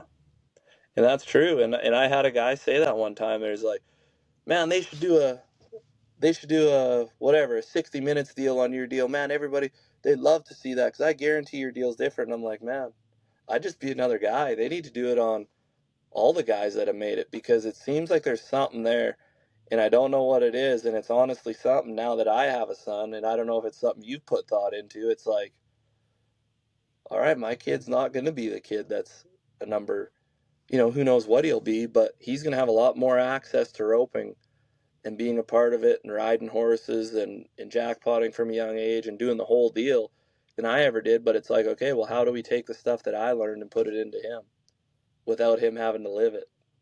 You know, to me, that's the $1 million and the question. thing is, too, is if they have that passion, because when you're talking about that passion that you're talking about and that dog and that drive, that's what keeps you going when it gets hard. Yeah. So if it's not there, that's where so many people figure out something else to do because they just don't have the deep down burning ass desire to want to make it. Well, and that's the thing, right? And I went through a little stage there where I kind of looked at roping like it was my job.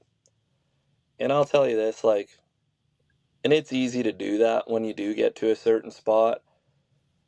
But it took until I realized how thankful I was to get to rope before my healing ever kind of started grabbing gears and me getting better again. Like I felt like I was in a lull there where I healed good enough to go to the rodeos and maybe make it to the finals, but it really did take me until I got to the point where I paid more attention to how excited I was to back into that box and run a steer that day.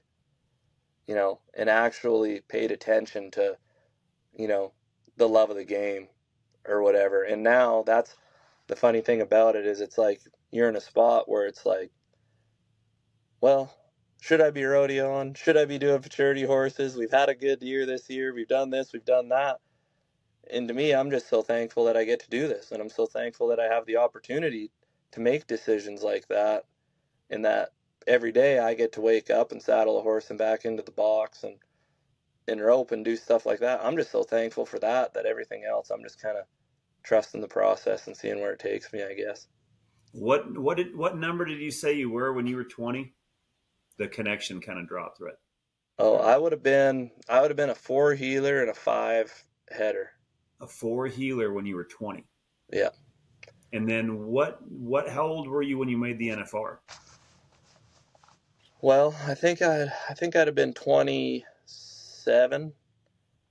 So in those 7 years, let's go ahead and dive down that rabbit hole right there. That's a short amount of time from a 4 to an NFR guy. Well, I'll tell you what. That's where it's like having the access to horses, you know. I get a lot of young guys, you know, and it's like, well, I want to rope, I want to make it to the NFR. And it's like, okay, well, come over, get on this horse. Or get on that horse, or you'll see it. And it's like, that horse sucks. I want to ride good ones, on and on. And it's like, I might have said those horses sucked, but I had it in my head where I was like, I'm getting my 12 steers on this horse. You know, I'm getting these runs.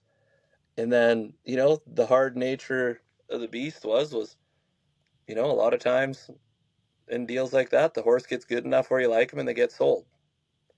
But the thing was I remember there's this one mare. In same deal, I got to give a lot of credit to my brother Clint because he'd show up and he'd spin me steers all day long. Like, I'm talking all day. I'd help him shoe horses. I'd go and I'd clinch and pull for him. We'd try to get 4 or 5 done between maybe 7 in the morning and noon. And then we'd go out to Wilkinson's place there. And I mean, there were horses galore. Steers were there. They were wrapped. The whole deal. It was just game on. And not all of them were, world beaters. A lot of them were a little green or whatever. But he'd get on and he gave me a lot of looks. I got the same look, every time. And I think that's a big part about healing. Like, if you want to be a healer and you want to learn how to heal, there's a stage where you need to see the same thing over and over and over again. And that's basically what we did. And then there was this one gray mare that a buddy of mine, Clark Kovar, owned. And she was the first mare that I felt I actually healed pretty good on. And I went to a jackpot and I ended up winning it. And then it was a busy week in the summer. Went to another one, won it. Went to another one, won it. Well, before you know it, in 2 weeks, I won 14,000 or something. And that mare just fit me so good. And I won 14,000, went from a 5 to a 7. And then that fall, we went to the World Series, and Clint was heading for me. And we ended up winning the 13, and we won 109,000 there. So to me, it did happen fast, but it was like, we were never in a rush for it to happen. We loved the process and we loved roping, and we were just so thankful we got to rope that much. And then all of a sudden it was like, we kind of stumbled onto something, I guess. And then we started doing better. And I mean, that was just, I remember we'd go in, we'd rope, 12, 15 head a day. And then we'd go into the barn loft where I lived for 10 years there, and we'd turn on tapes. I watched you, I watched Alan Bach, I watched Jade. I knew everybody's style better than they knew it. And that was all night. We'd go up there, man. We'd eat pizza pops and drink Coke. We'd watch the BFI, the George Strait, the whole deal. And then boom, that next morning, sun's up, we're down there. We'd go get them horses shod. Then we got the horses saddled. We're roping, trying to rope like you guys. It was, in all honesty, as much fun as I'm having now and as good as it is, that was like the second most fun time in my life. Being a dad's the funnest, but the process of getting to being an NFR healer, dude, those days were unreal. I loved them. They were amazing. When did you start getting your card, and who were you roping with, and kind of what was the goal when you kind of got to where you started going to the rodeos? So I roped with Clint was my first pro rodeo partner. We roped in Canada. Same deal, great first partner. I never had to worry about him being like, man, I can't believe my guy got a leg. He had my back. He's my bro, right? So he protected me, I feel like, mentally in a lot of ways, and cracked me out. And then, so we roped for a little bit, a couple of years. And then, he was a family man, you know what I mean? He didn't really want to go down south. So I started roping with Dallin Parker, and he's became a great friend of mine, and we did fine. We were both kind of learning as we went, and we did good. And then, after that, Ren hit me up at a jackpot that fall, and Ren was a healer at that time. And he was like, hey, I'm going to go ahead, and would you heal for me? And I was like, yes, I will.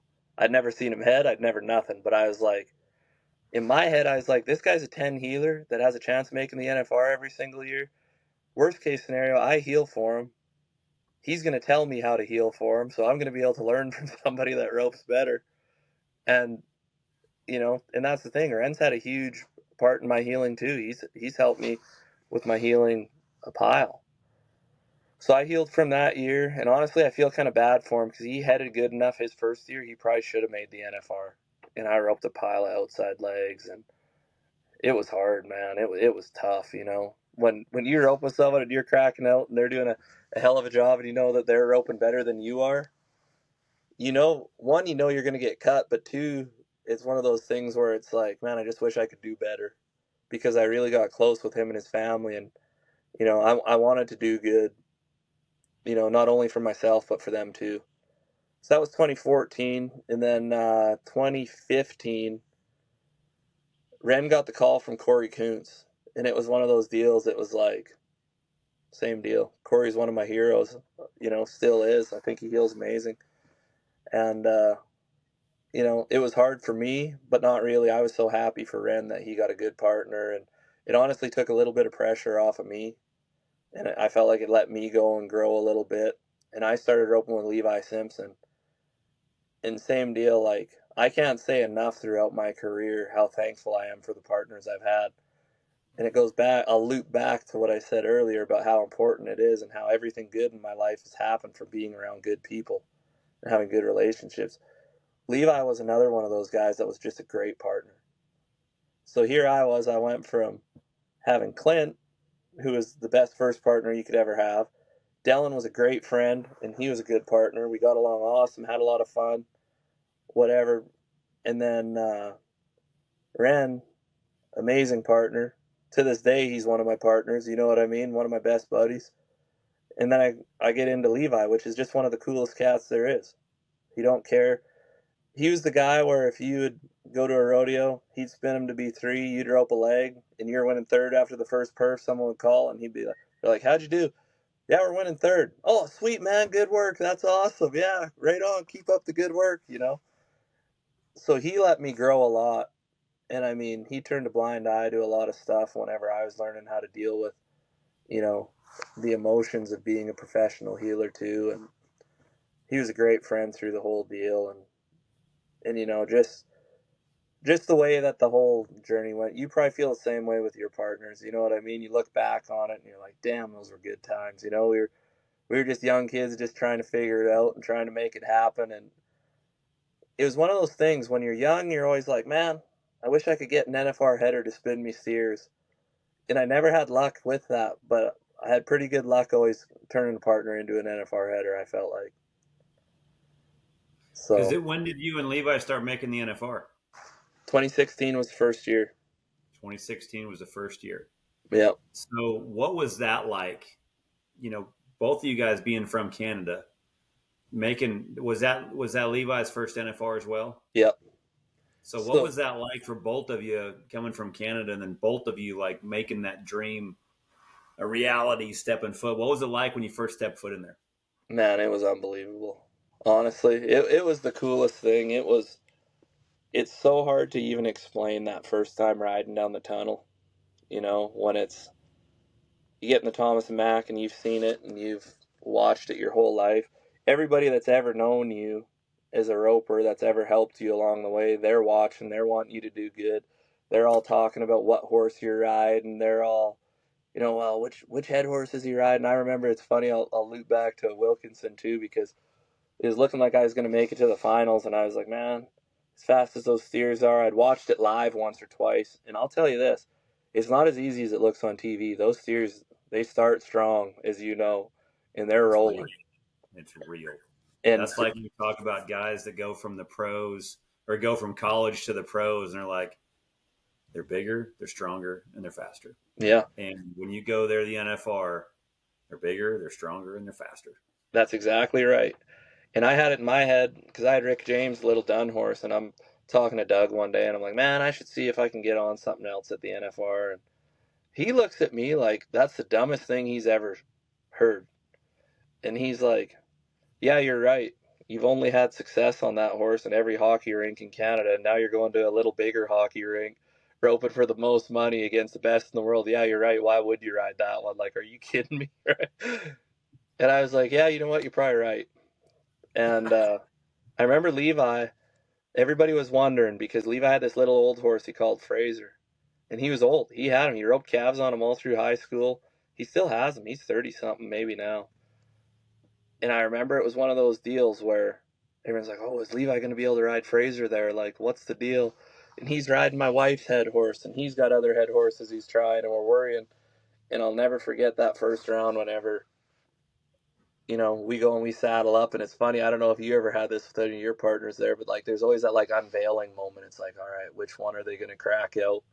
Sure enough, here he comes around the corner with little old Fraser, the high school rodeo calf horse that he'd won everything on. Like, he'd won Pinoca and Canadian championships and the whole deal. And I'll never forget that 2016. So I'm on my Little Dun, he's on Little Fraser, and I promise you, the first round steer we run, Like, them horses don't have a whole lot on that steer. He was huge. And, yeah, steer, same thing, happened real fast. Levi, typical deal. He frickin' bombs out, hooks the horns, turns him. I healed him. And I mean, we were lucky enough. We ended up winning the first round at my first NFR. And I mean, How cool is that? you want to talk about cool memories. That's, Gosh dang it. I'm so envious because it took me 62 tries. man. It took me 62 runs before I finally won my first NFR. I bought the steer. He's in my pasture still. But I named how him sweet finally. was that? I bet you I that named was him so... finally.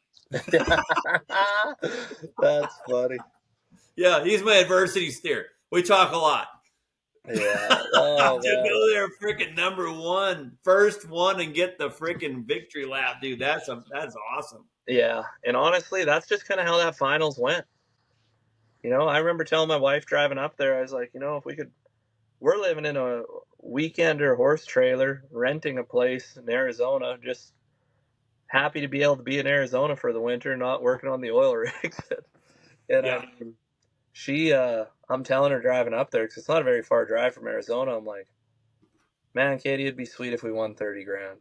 That'd just make our lives so much easier. I had 23,000 in credit card debt that was banging out 19% interest every month, compound interest. Learned the hard way what that was. I mean, well, that year, the first round, I think it paid 26,000, and We're almost there, babe. almost there. I remember I ride back and I see her, and she goes, "We're gonna have to reevaluate that goal," and I'm like, "Yeah, I think so." And we just ended up having so much fun. You know, it was good. I roped a couple legs. I overcooked one in the 8th round, and Levi missed him. I moved the steer bad, or else Levi would have been 10 for 10, not break the barrier, not miss. And I mean, it was your dream finals that, to this day, it's the one you dream of. Levi's stuck there, and for what all of us knew probably was to expect him to be, and both of you guys do good because of the amount of hockey rinks you guys roped in. Well, and You that's guys are used to be roping in such tight quarters that it didn't. It makes a lot of sense on why you guys just came out first round and just threw a banger on them.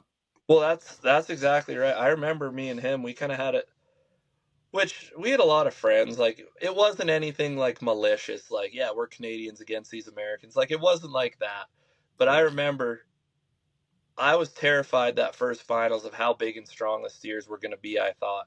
So I hunted down the biggest, strongest Mexicans I could find. I'm talking these things weighed probably 650. And we practiced on them for 3 weeks leading up to it, which now, like, we'd never do that because you're scared of hurting your horse or whatever. But me and Levi, we went at it. We went and stayed at a good buddy of mine's place, Randy Gosling in Queen Creek. We had these huge steers. We had 4 horses each, and I mean, we just banged them all day, every day. Had the wall set up, the whole deal. And I remember when we had the wall set up and we'd talk about it when we were practicing, I'm like, Lev, we can't have it set up right. This feels bigger than usual. And he's like, no, that's what it is. Like, I asked him, that's what it is. And I'm like, all right, sounds good. We had a pretty good run. And I'll never forget, I'm not going to say who it was because I don't want to have it weird. But I remember when we ran the steers through the practice rounds, I remember like a very accomplished, good NFR healer, like not throwing a fit, but was pissed off about how big the steers were. Man, this is BS, blah, blah, blah. These steers are so big and whatever. And I remember looking at Levi and I was like, man, the smallest or the biggest one in here is smaller than the ones we practiced on. And then we ran them through. And when we made our run and we were at the back end, I'm like, man, our practice arena was smaller than this one. We got more room here than we even thought. And I remember a big thing there is like, everybody's like, oh, you don't want them to step left. And I'm like, man, go to Rexall Place. You don't want them stepping left at Rexall. Like, I'm talking, you'll be right in the wall when they're stopped. There, that was the game plan, was every steer, I'd start halfway up the box. I'd try to bring them a step for Levi. And I remember just thinking it felt like a pasture there compared to where the Canadian finals were. And it was just something, yeah, it was something we felt like we'd prepared our whole lives for, you know. And then whenever Ren and I started making it to the finals, well, first I had a bad year. 2017, Tom Richards, he stuck so good, and I healed terrible for him. I was in a bad learning curve, and I feel bad for the fact that he drew me to heel for him there. Because I healed bad the first half, and then when I got it figured out, we kind of had a little trouble, couldn't get it going. But then whenever Ren and I made it there in 2021, it was cool. We'd both been there. He was there one time. I know he had a little PTSD. He felt like he was ducking them steers. And I remember this Quinn Kessler was just raining on these things healing. Like, it was amazing heel shots. And I know Ren, he was like, man, if I go back there, I can't duck him like that. Like, I'm going to do a better job. Like, he put so much work and so much effort into rebuilding his run after he headed at the NFR and felt like he, and it's always worse in our head than what it is, Yeah, they maybe hit a little, but I mean, you're at the NFR, that can happen. But when we went back there, I felt like we had a really good run, and then it got to be a lot of fun because it felt calculated and our preparation was good, and same deal. You know the drill, man. There's nothing funner than going to that place with a really good friend and having some luck doing good. That's pretty special. Yeah. Talk about that 10th round though in 16, because that is everybody's dream. Everybody from I would say for me, starting back at the Cowboy Toy, watching TV, just 10th round, you got to be this to win the world. Everyone on the fast lane, everyone on their little goats, when they're in the goat pen, all the kids growing up with whatever that they're roping at that time, that is the dream, the goal, to be able to back up in there at the Thomas and Mack and the yellow arena and have a shot at the gold buckles. So talk about that 10th round. What was your guys' game strategy? What was it like? And then how did it end up? So our deal was the 10th round is we weren't on, like, how that deal comes up and Joe Beaver and everybody talks about Jeff Metters and Butch Knowles, they all talk about like the projections, right? Well, we weren't on the projections. They're like, nah, these guys been on a heater, and honestly, I'm the first one to say it's not like we just clinched it there. Some guys had some bad luck. You know what I mean? They drew the wrong steers. I remember there was one steer that I roped a leg on that was a tough steer in like the 4th or 5th round, and one of the teams that had a chance to win the world drew him. Like, that's terrible luck. But that night for us, we drew the best steer on him. He's a little black steer, and I mean, we knew he was perfect speed. I thought he was the best one we ran all week. And it was one of those deals, I think all we had to do is catch to win the average. And me and Levi had talked about it leading up to it, practicing. It's like, our game plan is anytime we ever tried to just catch in a small building, it don't work good for us. Explain how hard that is to do there. Because when someone says, man, how come they just don't go catch 10? Or how come you didn't take an extra swing? How difficult is it to just go catch in that arena? It's nearly impossible. You see guys screw up every single year trying to just catch, I think. Look at Clay Smith. Yeah. In the 10th round this year, just had to catch, and you're like, did I just feel a cold breeze from hell to show up? That guy don't miss. No, you don't. That is how hard it is to just try to go catch there. Yeah, it's not the same as just a jackpot where it's like, or like a Reno, like you said, where you just run into the middle of them and catch them. And no, it's hard. It happens so much faster. If a steer steps left, it's easy to beat you, heading and heeling. And those buck shoots, they're coming at a full rate of speed. Like, those steers there are athletes. Like, they're trained and they're getting away from you. So we decided no matter what the scenario, no matter what the deal was, we were staying hooked on the run. Win, lose, or draw, we were leaving there with our heads held high that we stuck to the game plan. We practiced it, we worked at it, and it felt good. So we weren't going to get up there and be like, and call an audible. We're like, no, we're living and dying by this deal. And when we drew that steer, it's funny because if anybody knows Levi, part of his deal was like, well, worst case scenario, we're going to win 2nd or 3rd in the average. Like, just a happy-go-lucky. He don't care. It's not like, he wasn't like, well, we'll give up the average, but, like, he wasn't worried about it. And he's a very confident guy, you know what I mean? So he's like, well, it's been working all week. Why wouldn't it work?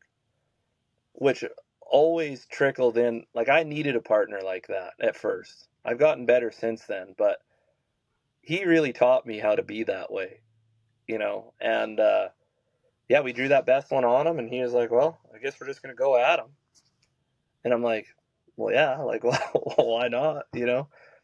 And we went 4-3, which now they might boo you out of the arena. But that year, on how big them cattle were, we actually ended up splitting the round with Zach Small and Wesley Thorpe, maybe, I think. And, man, it was just a wild deal. Like, you want to talk about emotions. We blasted the last one. We knew we just won the average. We figured we were probably going to win decent in the round. To me, I had this like $30,000 goal. I knew we had just won. That steer alone was worth $93,000, I think. And then the other 2 rounds that we won with it, and we placed in quite a few other ones. I want to say we maybe placed in 7 out of 10. And we were just so pumped and so thankful at the end for having a good week. And we're How much did you win? We ended up winning 186 each. And we blew 30,000. by the deal. We blew by the deal. No one was expecting us to do it. And, you know, the way that it shook out, you know, unfortunately, some guys had bad luck. But the way it worked was we put ourselves in a spot where if someone did stub their toe, we'd be there. And I'll never forget, neither one of us knew we won the world until the lights and the camera was on and they were interviewing us and they told us. And it was just a real emotional, cool time. What was it like when you seen it? What was this when that buckle was sitting in your hand? What was it like? Oh, dude, you just don't even believe it, right? It's like, to this day, I'll be sitting there and I'll see it hanging on the wall, and I'm like, man, how? Like, I don't. It's wild, you know. It's you don't expect it, but a lot of disbelief. There's a lot of, you know.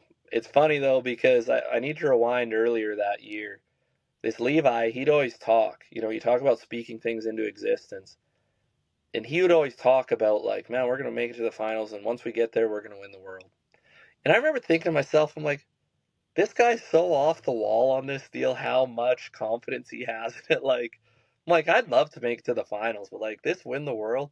And I wasn't negative, but I was just like, man, this guy dreams big. You know, it'd be like someone telling me right now, like, you know, one of the guys I'm traveling with, yeah, I'm going to have 10 million in my bank account next year. You're like, man, I hope you're right, but, you know, good luck, you know, and that's one thing about it is he did it, you know, he spoke it into existence, and, Yeah. and I mean, it was Now, were you guys the first Canadians to ever win the world title? in the team roping. Yeah, Dean had made it in the healing. Yeah. But yeah, we were the first ones, and How cool is that? Where you guys are kind of right on the same lines of probably the guys you looked up to growing up, Murray Lithcom and Rocky Dallin. You know, winning the gold. oh You know, man, back in the day. You know, I mean, that's those. I would say with you 2 guys up there in the team roping up there in Canada. I mean, those were 2 huge wins for Canada for team roping. it was cool for sure. It was, and you know, we get people all the time now, and they're like, oh man, like that changed things and whatever, and I think that's really cool. You know, I think that people up here are passionate and they love it, so I think they were going to do good, and it's going to be where it's at right now anyways. But to me, the cool thing about it is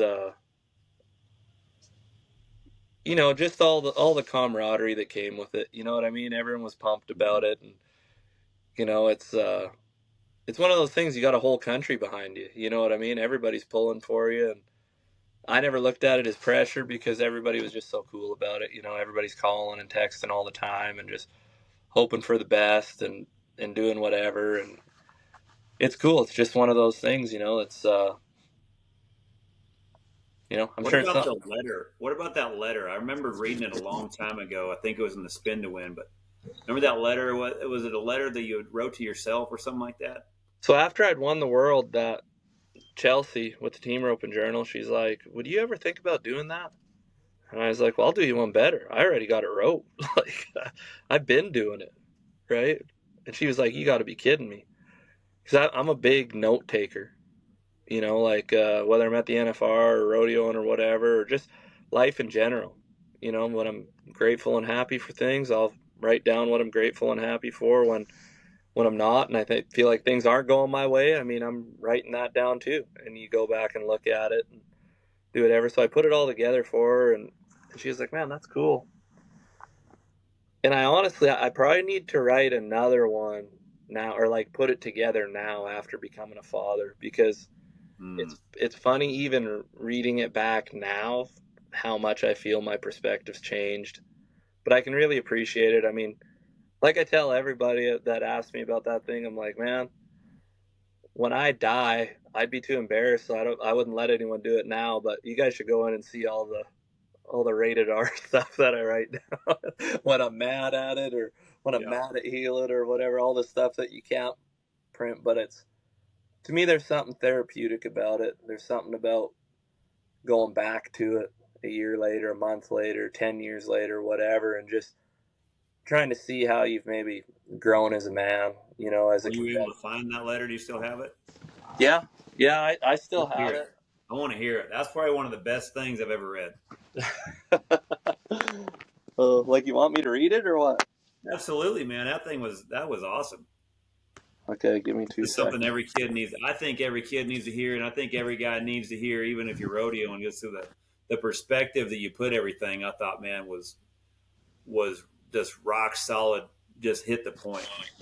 Well, I appreciate it. Give me 2 seconds here, Charlie. You're gonna have to edit this probably, because I got nothing but time. My phone's about to die. I'm retired. Yeah. All right, 1 sec. I'm just gonna plug it in. All right, I'm plugged in. You want me to read it? You bet. I want to hear it again. All right, give me 2 seconds here. Don't make fun of me if I choke up. This gets emotional every now and again. I got choked up when I read it. All right. So I started out by saying, you're 22 and you feel like your skill level's behind. For your age compared to other guys your age, you're right. You are behind. You need to make up for lost time. When you practice to get good. You can't waste time just going through the motions. Don't worry about the day job. In a few months, you'll win the World Series finale and you'll have more money than you've ever had. Keep living broke. $100,000 will go faster than you think. You're going to buy your permit this year and rope with Clint. You're going to take his truck and his trailer everywhere all year to the Canadian Pro Rodeos. Don't take that for granted. Appreciate the fact that he's got a whole lot more invested in that partnership than you do, since you don't have a truck or a trailer. When you guys practice all day, every day, have fun. Don't sweat it when you screw one up. Trust the process. You're working at it all day, every day, and when you put in that amount of sweat and time, you will be successful. When you guys have your differences, control your emotions and go your different road without being dramatic. Family comes before roping. The year after you rope with your oldest brother, you'll really appreciate the things he did the prior years, because you won't have anybody doing them for you anymore. You're going to bite off more than you can chew that year. You'll find out that just because you put your name down, that doesn't mean you're going to make the Canadian finals. It's going to be a heck of a learning curve rodeoing in the U.S. for the first couple of years. The setups are a lot different than you're used to. On the longer scores, you can't drive the steers left. You need to work on your scoring and learn how to keep the run in the middle. You're going to rope a lot of legs. You're not going to win much. Don't worry what everybody else thinks. Nobody is judging you as hard as you're judging yourself. Don't make excuses or blame yourself when you don't win. Be real with yourself and write down your weaknesses without taking it personal. Watch the guys that make the finals every year and win the gold buckles. What are they doing that you're not? Go home and work on it. A lot of people are going to be pulling for you to do well. Just as many will be calling you crazy for running with the big dogs. Let the naysayers motivate you when you don't feel like heeling the sawhorse in minus 10-degree weather. When unexpected tragedies happen this year, bear down and focus on the roping. Every night you spend roping your sawhorse in the headlights of your truck will pay off eventually. The next year you'll win enough to go all year and have a chance till the end. Come up short and max out your credit card. Make it a priority to pay off the balance, or you'll be paying 19% compound interest for the next 3 years. You'll have a few sponsors that'll be with you during this time that help you keep your head above the water. You're going to experience some extreme highs and lows these first couple of years. When you come back first and second high callback and screw them up, don't throw a fit. You'll need the money bad and lay it beside the high team steer 3 different times. Heeling can be a cruel sport. Be thankful that even though you missed for easy money, you have the opportunity to go work on the rigs and make enough money to rodeo that next year. In the grand scheme of things, it's the same result, just a little less convenient to work the night shift on a drill floor. After the last couple of years rodeoing, you're going to doubt your dun horse. It's good to always be trying to upgrade your horses, but give the dun some credit. He's going to play a huge part in your career in the next couple of years. You're going to rodeo another season and miss the NFR again. Stay positive with the fact that you're close enough that if a couple steers went your way, you could have made it. Just like the first year, write down what you felt your weaknesses were that year. Be real with yourself. You have too much time and money invested now to plateau. You do not want to be the guy telling stories about how he could have made it if. Make your weaknesses strengths and do whatever you got to do to come back better in 2016. You and Levi are going to be in the top 15 from San Antonio all the way until October 1st. So when you rope a leg to win Ponoka, miss your dally at Cody, and swat the loper at Cheyenne, don't worry about it. Listen to Doug when he tells you there's 100 million people that don't care that you missed that steer. Don't let your performance in the arena dictate who you are outside of the arena. You're not helping your cause by judging yourself, moping around after screwing one up. Katie's going to be there for you through it all. So don't burn her ears up venting. Be thankful she's there to tell you to stay out there and that you can do it. If you listen to anything in this letter, listen to my next piece of advice. I know you don't think so now, but your character in and out of the arena is far more important than your performance in the arena. Nobody's going to remember the steer you heeled to win the rodeo in a year, but they'll remember the fool you made of yourself for throwing a fit in 20 years. There's some things you can say and do that you can't take back. Silence will never embarrass you. Like I said earlier, you're going to let several high-money steers get away. Learn to deal with your emotions today. Don't ever second-guess your team. If you or your header are having some trouble, keep your hammer cocked. Right about the time you're worried about it, he'll duck back 5 in a row and your mind won't be right and you'll miss out on the opportunity to win. When you're in debt up to your ears and haven't won a check in 3 weeks, believe in the work you put in and the fact that every storm runs out of rain. Stick to the same plan it's been since you were 15, one steer at a time. The dun horse you didn't think was good enough is going to play a huge role in the second half of 2016. You're going to finish the year on him and make it to the national finals. Trucks, trailers, a house, new sponsors, and everything else will come from what you do on that horse, so buy him an extra bag of shavings, the best hay, and let him out to walk around on those long drives.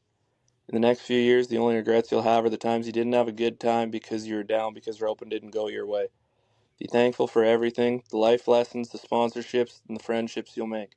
Enjoy the entire journey, not just the times where roping went your way. That was it. That was phenomenal, man. That was, one of the questions I asked so many people is what advice would you give young kids? And that letter, to me, nails it. That was everything from the highs to the lows to the extra bag of shavings to let your horse out. And, that was probably the most well-written rodeo letter that I've ever heard because it hits on everything in so many deep levels that was poetry, man, on how it is going up and down the road and trying to rope for a living. Well, I appreciate it. And it's something it's funny because the older you get and you look back on it and it's like, man, if you could tell yourself, because I remember, and you've heard it, and we've all said it. I remember when I dusted one at Cheyenne when we were barely in the top 15. And it's funny, like, I wonder if a guy would handle it different if somebody was there and was like, hey, in 10 years you're going to win this rodeo. You know what I mean? It's pretty cool stuff, but Absolutely.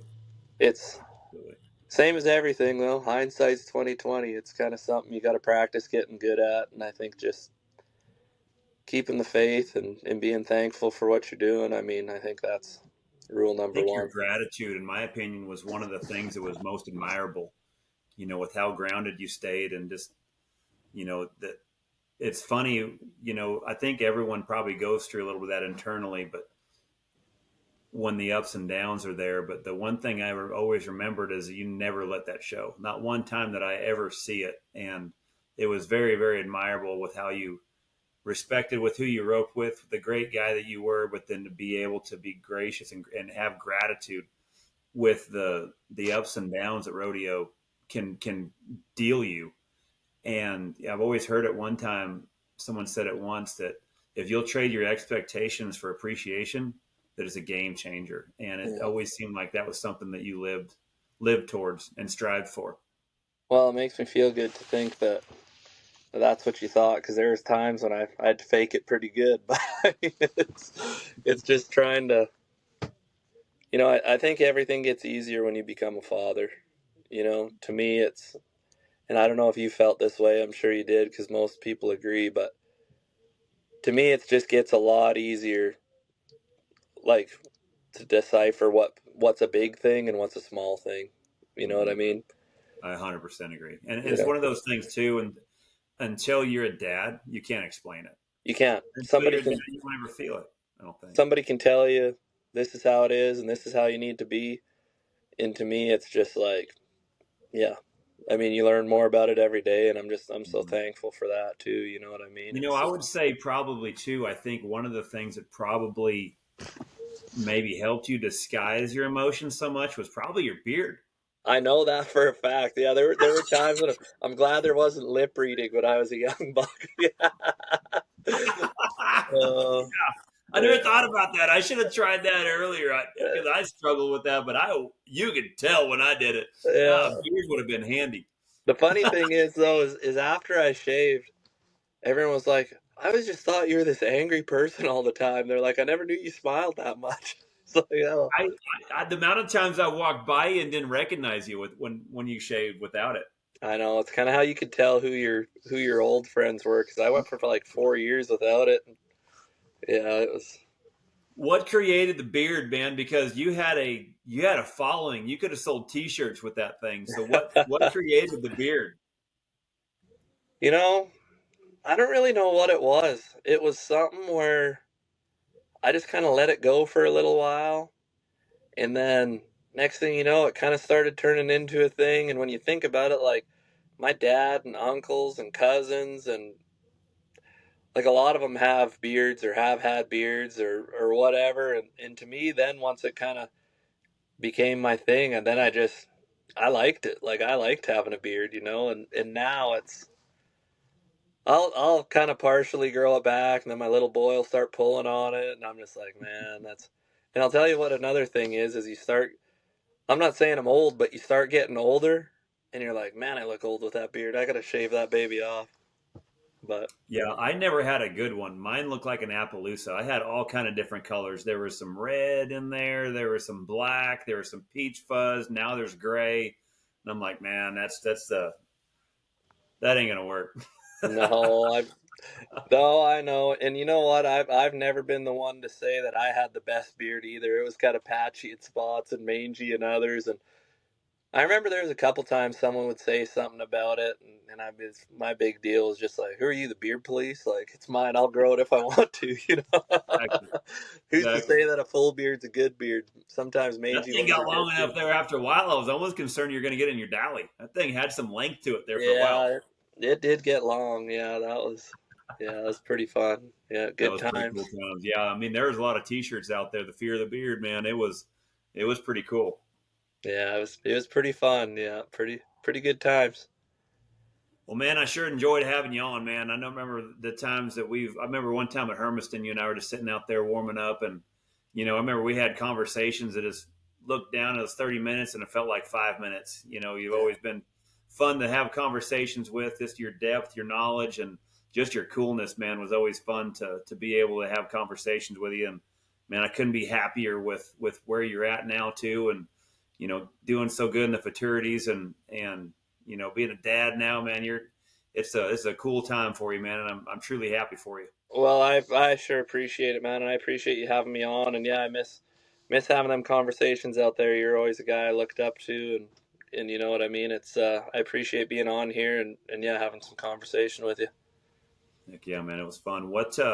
So do you do any clinics? Do you take outside horses? What's some of the stuff that if guys are looking to get a hold of you? Is it through DMs on Facebook?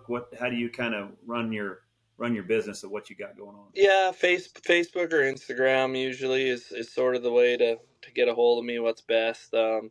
I do some clinics. I do a little bit of everything. I like helping people, so I like doing clinics, and yeah, same deal with the horses.